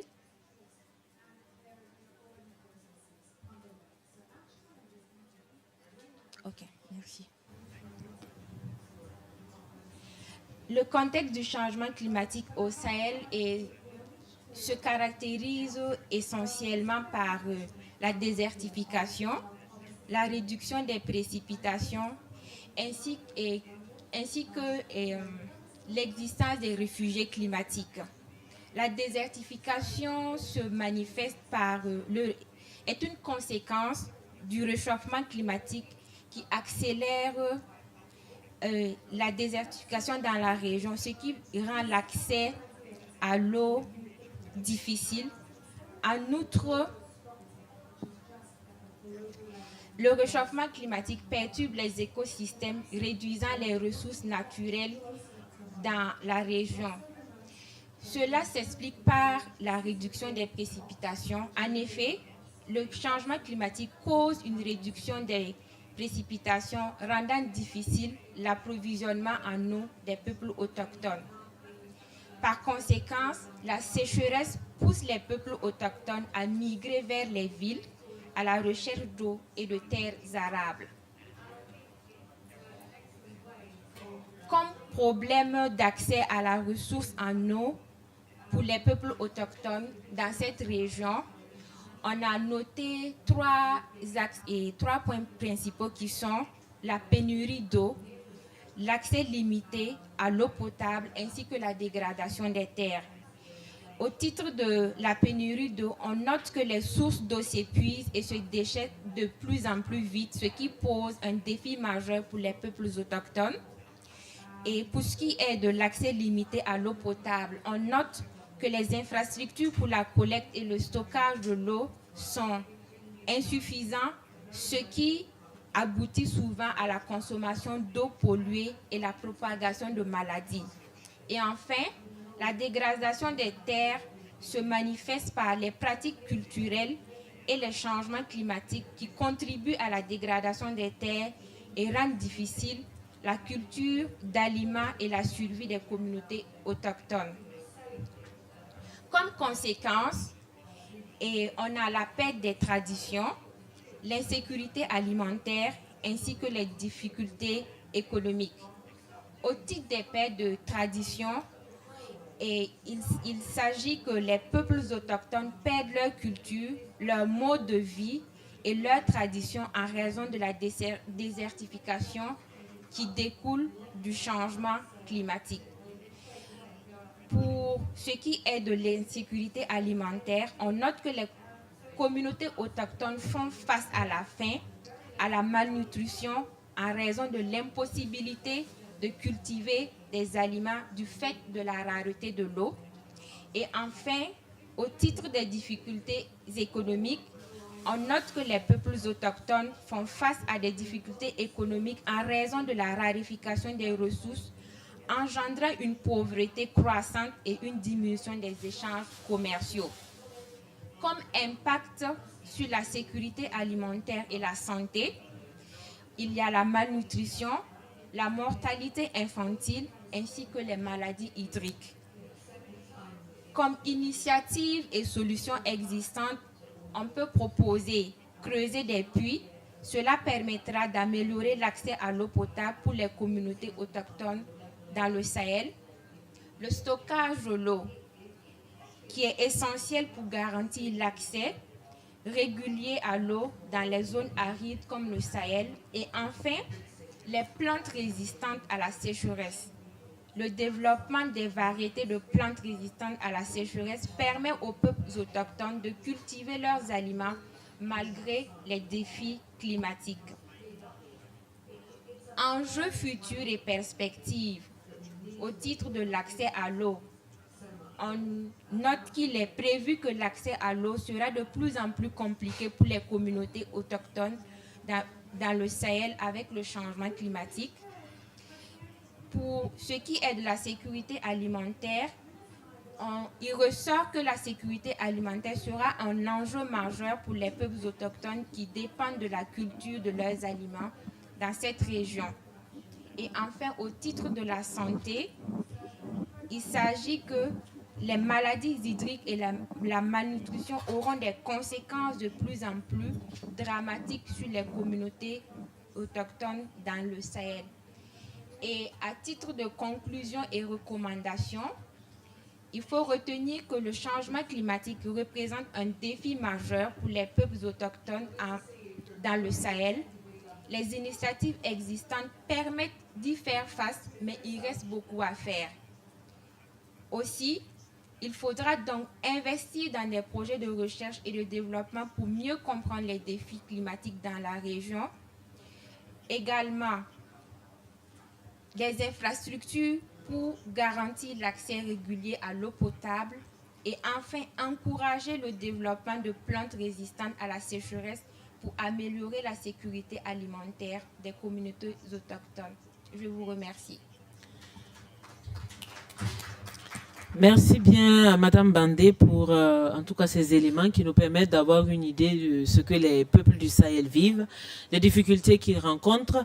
Mais il n'y a pas que difficultés, il y a également des idées, des solutions qu'ils ont. C'est pour ça qu'ils doivent être partie intégrante de la planification de la question des changements climatiques à tous les niveaux, au niveau national, international. Et vraiment, ils doivent être part entière et leurs voix doivent être bien entendues et leurs priorités prises en compte. Et nous allons aller en Philippines avec Madame Bestang pour voir comment est-ce que les peuples de la Philippine vivent cela. Et elle travaille sur les questions d'énergie liées aux questions de droits humains. Elle va nous entretenir un peu également sur ce sujet. Madame Bestang, over to you. Hi, good afternoon, everyone.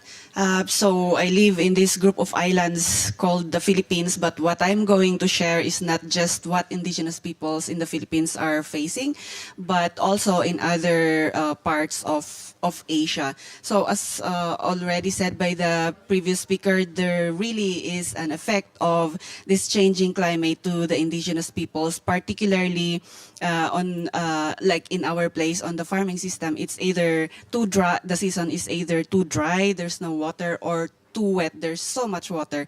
In the Philippines, we have two seasons. So one is the wet season and one is the dry season. And at the moment, when we say it's the wet season, there's too much water, too much fresh water, and crops are flooded. So it poses a problem to our food supplies. And also, in the same way, when there's no water during the dry season, then the crops are destroyed as well. So that's one point. But the other thing that affects the problems that we already are experiencing is the building of large hydropower projects or dam projects in our rivers. So now we are reliant on the rivers for fresh water, and now corporations would want to put up big dams, big hydropower projects, and the problem is that these hydropower projects would flood our farms, so we will lose our sources of livelihood. It will displace our, it will also displace our the people, the communities themselves. So this poses a lot of risk and threats, not only to the environment but the communities, the indigenous peoples themselves. Our culture and our identity are bound to be lost. And that and the other thing is that the indigenous peoples, of course, would not want this to happen. We do not want the building of corporate projects like these huge hydropower projects in our rivers, because of the devastation that it will bring to the people and the environment as well. So we resist, and unfortunately, instead of listening to us, the government would deploy military in these areas to support the interests of the corporations, which lead to a lot of human rights violations. So many of the indigenous people's human rights defenders are facing threats to their lives at the moment, especially in the Philippines. And so this is why we are here in the COP, with hopes that governments would talk about the human rights defenders, especially the indigenous people's human rights defenders, who are facing a lot of problems at the moment, just because we want to protect the environment, just we want to protect the biodiversity, and just because we do not want these corporate projects in our lands that in the COP they say it's solution to the climate crisis, but for us, it is not a solution if it poses a lot of problems to the people, the indigenous people, and the environment. So I would end it there, and would be happy to answer questions if you may have. Thank you. Merci beaucoup, Madame Stang, pour en tout cas ces informations, et surtout sur les projets que vous avez pour l'énergie hydroélectrique, qui en tout cas peuvent être utilisés comme expérience et partagés pour accompagner les communautés d'une façon ou d'une autre. Nous allons maintenant passer la parole à Madame Rokiatou Traoré, qui nous vient du Mali et qui va nous parler de son projet, qui aura un impact sur les populations, que ce soit celles des villes ou même des communautés, et surtout les femmes, je pense bien. Madame Traoré. Merci beaucoup, madame. Bonjour à toutes et à tous. Merci beaucoup pour cette invitation. Et comme mes prédécesseurs l'ont souligné, nous avons beaucoup de challenges, beaucoup de difficultés liées à l'eau. Si ce n'est pas le manque d'eau, c'est l'excès d'eau. Donc, surtout au Mali, nous avons moins de 3 mois de saison des pluies. Et ça, nous remarquons que une année, nous avons la sécheresse, et l'année d'après, nous avons l'inondation. Et tout ceci ont des impacts sur la productivité des producteurs. Et en plus de cela, nous avons l'avancée, la progression rapide de la désertification qui menace nos pays. Au Mali, nous avons plus de 6 millions de tonnes d'arbres qui sont abattus chaque année sans compensation. Nous avons un paradigme. C'est vrai que les agriculteurs, les producteurs coupent des arbres au moment où ils sont en période de soudure. Parce que la saison des pluies ne dure que 3 mois. Et après ces 3 mois, ils ont 9 mois où il n'y a presque pas d'activité. Et beaucoup se tournent vers l'exploitation du bois. Et cela aussi engendre la progression rapide de la désertification. Donc, face à cette situation, nous nous sommes rendus compte que comment demander aux producteurs de ne pas couper des arbres, de ne pas vendre des arbres alors qu'ils n'ont pas d'autres sources de revenus. Donc, face à ce paradigme-là, nous avons décidé en fait de mettre en place une chaîne de valeur des produits agroforestiers tels que le moringa, pour amener les producteurs, surtout les femmes et les jeunes, à planter des arbres et également à vivre de ces arbres-là, à exploiter les feuilles, les graines, les fleurs, les fruits de ces produits et à les vendre durant toute l'année et pas seulement pendant la saison des pluies. Et c'est ce qui nous a amené à développer la chaîne de valeur du moringa. Le moringa, c'est un arbre très résilient, vert toute l'année presque, et qui ne demande pas beaucoup d'eau, beaucoup d'apport en eau. Donc, nous amenons les femmes à planter le moringa, nous les apportons de l'assistance technique, nous les apportons également les semences de qualité afin qu'elles puissent planter le moringa. Et il suffit juste d'attendre 3 à 5 mois pour que les femmes puissent déjà commencer à récolter les feuilles.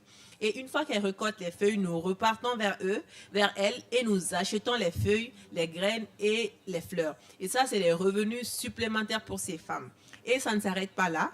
Nous amenons ces produits dérivés du moringa dans notre usine et nous les transformons en infusion, en poudre, en savon, en huile, en épices, en miel, en d'autres produits consommables que nous commercialisons sur le marché national, régional et international. Et là, nous avons mis en place un système qui permet d'être durable et qui permet également de créer des impacts environnementaux, économique et social, non seulement au Mali, mais partout dans le Sahel. Nous avons commencé nos activités au Mali et nous avons des représentants au Sénégal, au Burkina, et nous voulons nous étendre partout dans la sous-région et au-delà. Donc notre ambition, c'est de planter 10 millions d'arbres d'ici 2030, pas seulement le moringa, mais d'autres produits qui permettront aux femmes aussi d'avoir des sources de revenus additionnelles. Et nous voulons également intégrer des produits issus des plantes dans les habitudes alimentaires des Africains pour faire face à la malnutrition grandissante dans nos différents pays. Voilà. Merci. Merci bien, Madame Traoré, pour cet exposé très intéressant et ce projet que vous avez. Et en tout cas, les activités génératrices de revenus vont permettre en tout cas de pallier le manque de ressources et même diminuer un peu la pression faite sur certaines ressources par ces communautés. Donc, je vais peut-être demander un dernier tour de table pour voir en termes de perspectives qu'il y a au niveau de vos différents pays. Est-ce que ces communautés sont un peu prises en compte dans les questions de planification au niveau national? Est-ce que il y a de, comment je vais dire, de l'espoir en fait pour ces communautés? Madame Bandé. Oui, merci. Merci Madame Comparé pour la question. Oui, je peux répondre par l'affirmative parce que déjà, le Burkina a une politique sur le genre et l'inclusion. Et les peuples autochtones faisant partie de cette communauté, dans le cadre de la mise en œuvre, en tout cas des activités sensibles, et genre et inclusives, ces voix commencent à être prises en compte dans les planifications, dans les politiques et autres. Et cependant, ce qu'on peut noter, c'est peut-être un travail qui doit déjà faire même au niveau local, c'est-à-dire une meilleure organisation et coordination de ces différentes communautés à la base pour que les préoccupations, les besoins soient vraiment répertoriés et remontés, voilà, vers au niveau un peu plus haut, et que ces voix également soient portées au niveau international. Voilà. Et dans le cadre, par exemple,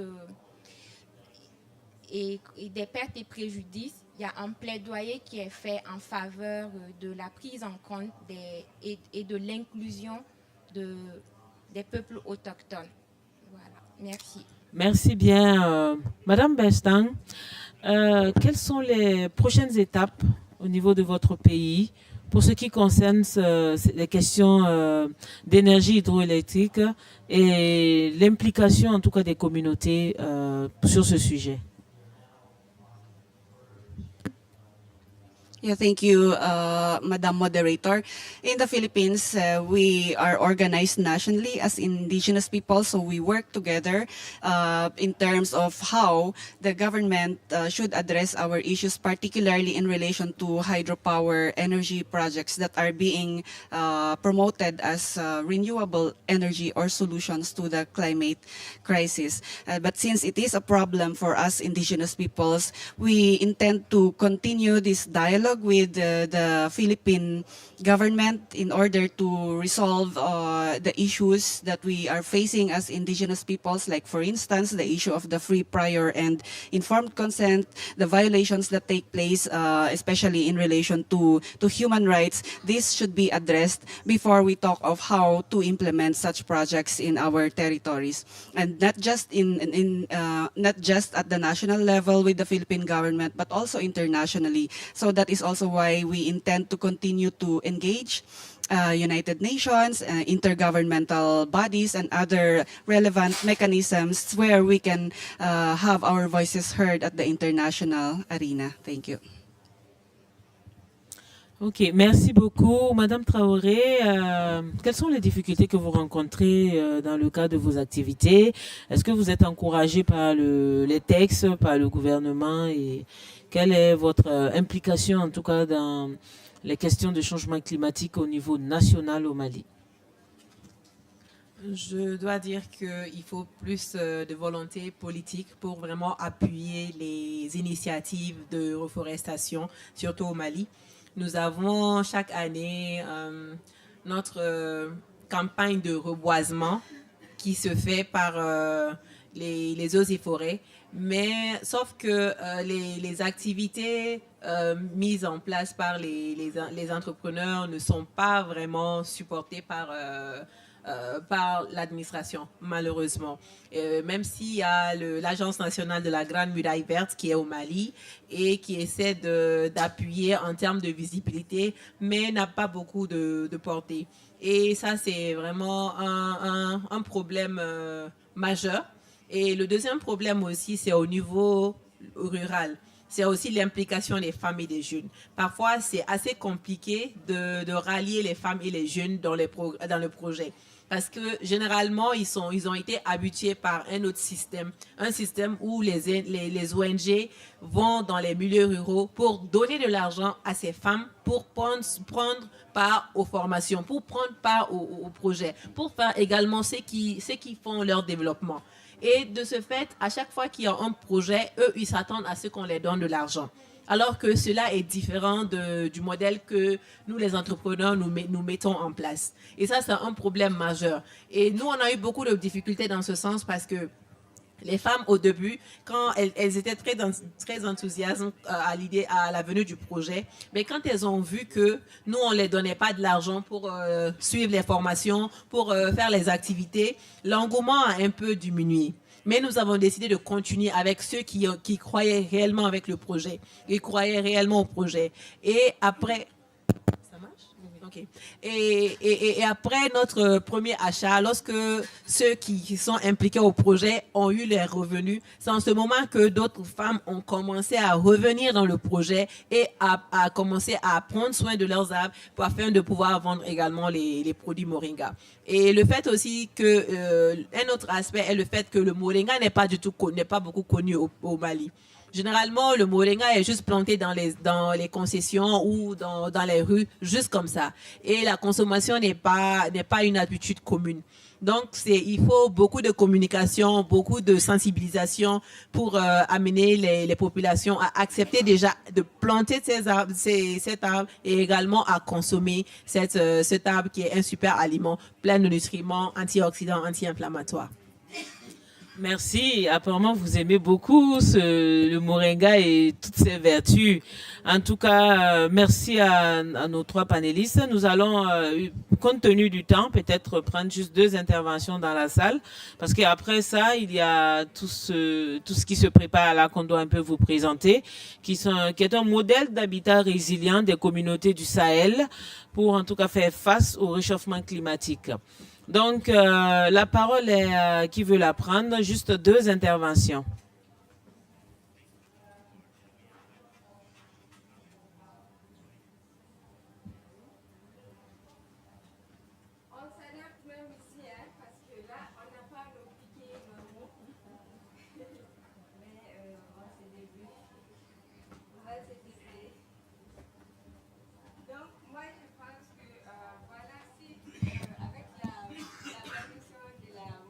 finit avec la salle d'abord. On a donné la parole à la salle d'abord, on va finir ça.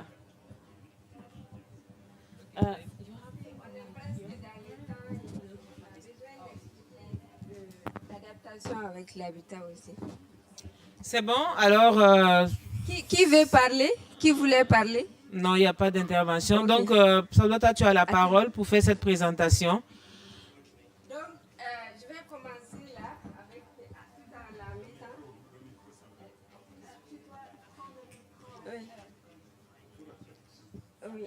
Oui. Oui. Attends, il faut pousser par là. Voilà, donc c'est pas trop la forme normale, mais bon, on se débrouille. Vous voyez ça, on tire. Donc l'objectif de cette exposition, pour laquelle il faut encore féliciter notre pays, les Faso, et particulièrement Madame Mouminata, sans laquelle on n'aurait pas pu amener cette tente et son arsenal. Donc, c'est pour vraiment, comme elle l'a dit, vous montrer comment les peuples autochtones, depuis les centenaires, sont résilients face au changement climatique. Cette tente, jusqu'à présent, il y a des communautés qui survivent sous cette tente-là. Dans les aléas climatiques, ils utilisent cette tente contre. Quand il y a les pluies, ils sont sous cette tente-là. Et quand il y a le vent, ils sont sous cette tente-là. Et pour chaque saison, il y a une manière de dresser la tente. Quand, par exemple, c'est la pluie, les piquets, ils sont au milieu et on la fait comme ça. C'est-à-dire, tous les deux côtés sont bas. Et l'eau glisse. Et c'est du cuir. Donc, ça ne rentre pas. Et quand c'est la période de froid, ils ont l'essence de l'orientation. Ils savent comment le vent frais vient, de quel côté, et ils changent en fonction de cela. Et quand on dit que les Sahéliens, les Sahariens, n'ont pas besoin de forestation, ils ne sont pas liés à la forêt, voilà la preuve. Tu peux m'aider à soulever tout ça. Voilà la preuve. Tous nos ustensiles sont avec du bois. Ça veut dire que depuis des centenaires, on utilise le bois. C'est vrai, nos forêts ont disparu, comme elles sont en train de disparaître partout au fur et à mesure. Donc, il faut nous impliquer parce que nous, on survit de ces forêts-là. Elles sont en disparition. Et on a fait des exemples pilotes au Mali, au Burkina, au Niger, avec des groupements de femmes et de jeunes qui montrent qu'on peut régénérer les forêts. Et c'est des exemples concrets, on n'a pas le temps, sinon on allait vous montrer les forêts. Il y a des groupes de femmes qui ont développé des acacias et qui produisent ces acacias et qui en gagnent aussi des revenus.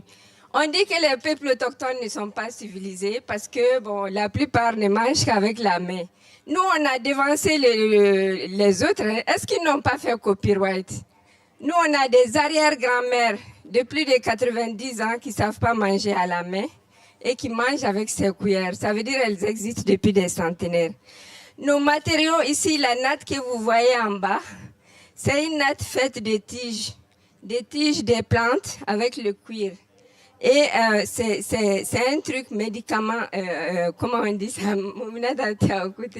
comment on dit que, pour dire que c'est un médicament. Voilà, en fait, ça sert ça aide à la circulation sanguine. C'est utilisé pour ça. Et tu peux aussi utiliser ça pour le sport. Quand tu es fatigué, tu n'as pas madame pour te masser, n'est-ce pas, Vital? Donc, tu peux te coucher juste sur ça et tu seras vraiment satisfait au dos et ça aide beaucoup. Il y a vraiment, c'est ça, parce qu'il y a beaucoup de madames qui travaillent trop, hein, n'est-ce pas, madame la ministre? Voilà. Donc, on salue encore la présence des autorités qui sont avec nous et toutes nos sœurs du reste du monde et du Sahel, Mali. Le Niger devait être là également, mais bon, voilà, avec les situations. Je ne vais pas vous prendre trop de temps, comme on n'a pas beaucoup de temps.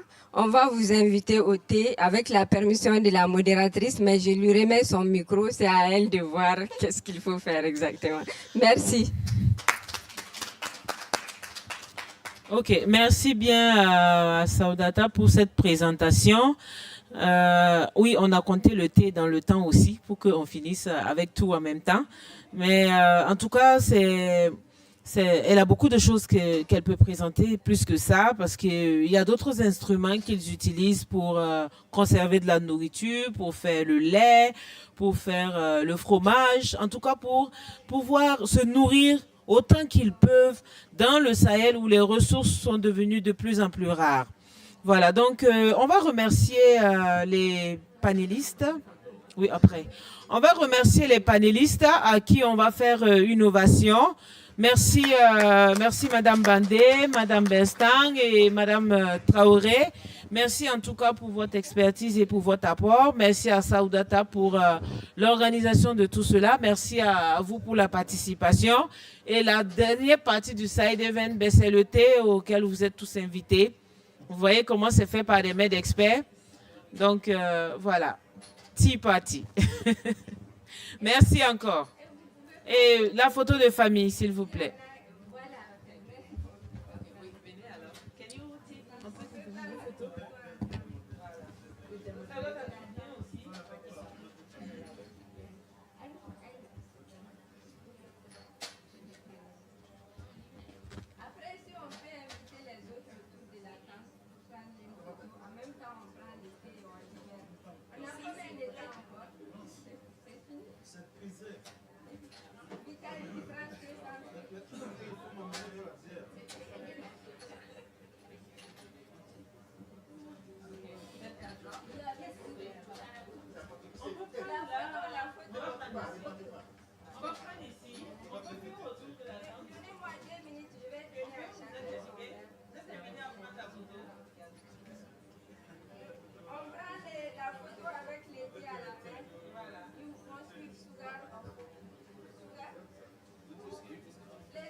Non, le thé c'est bon pour moi.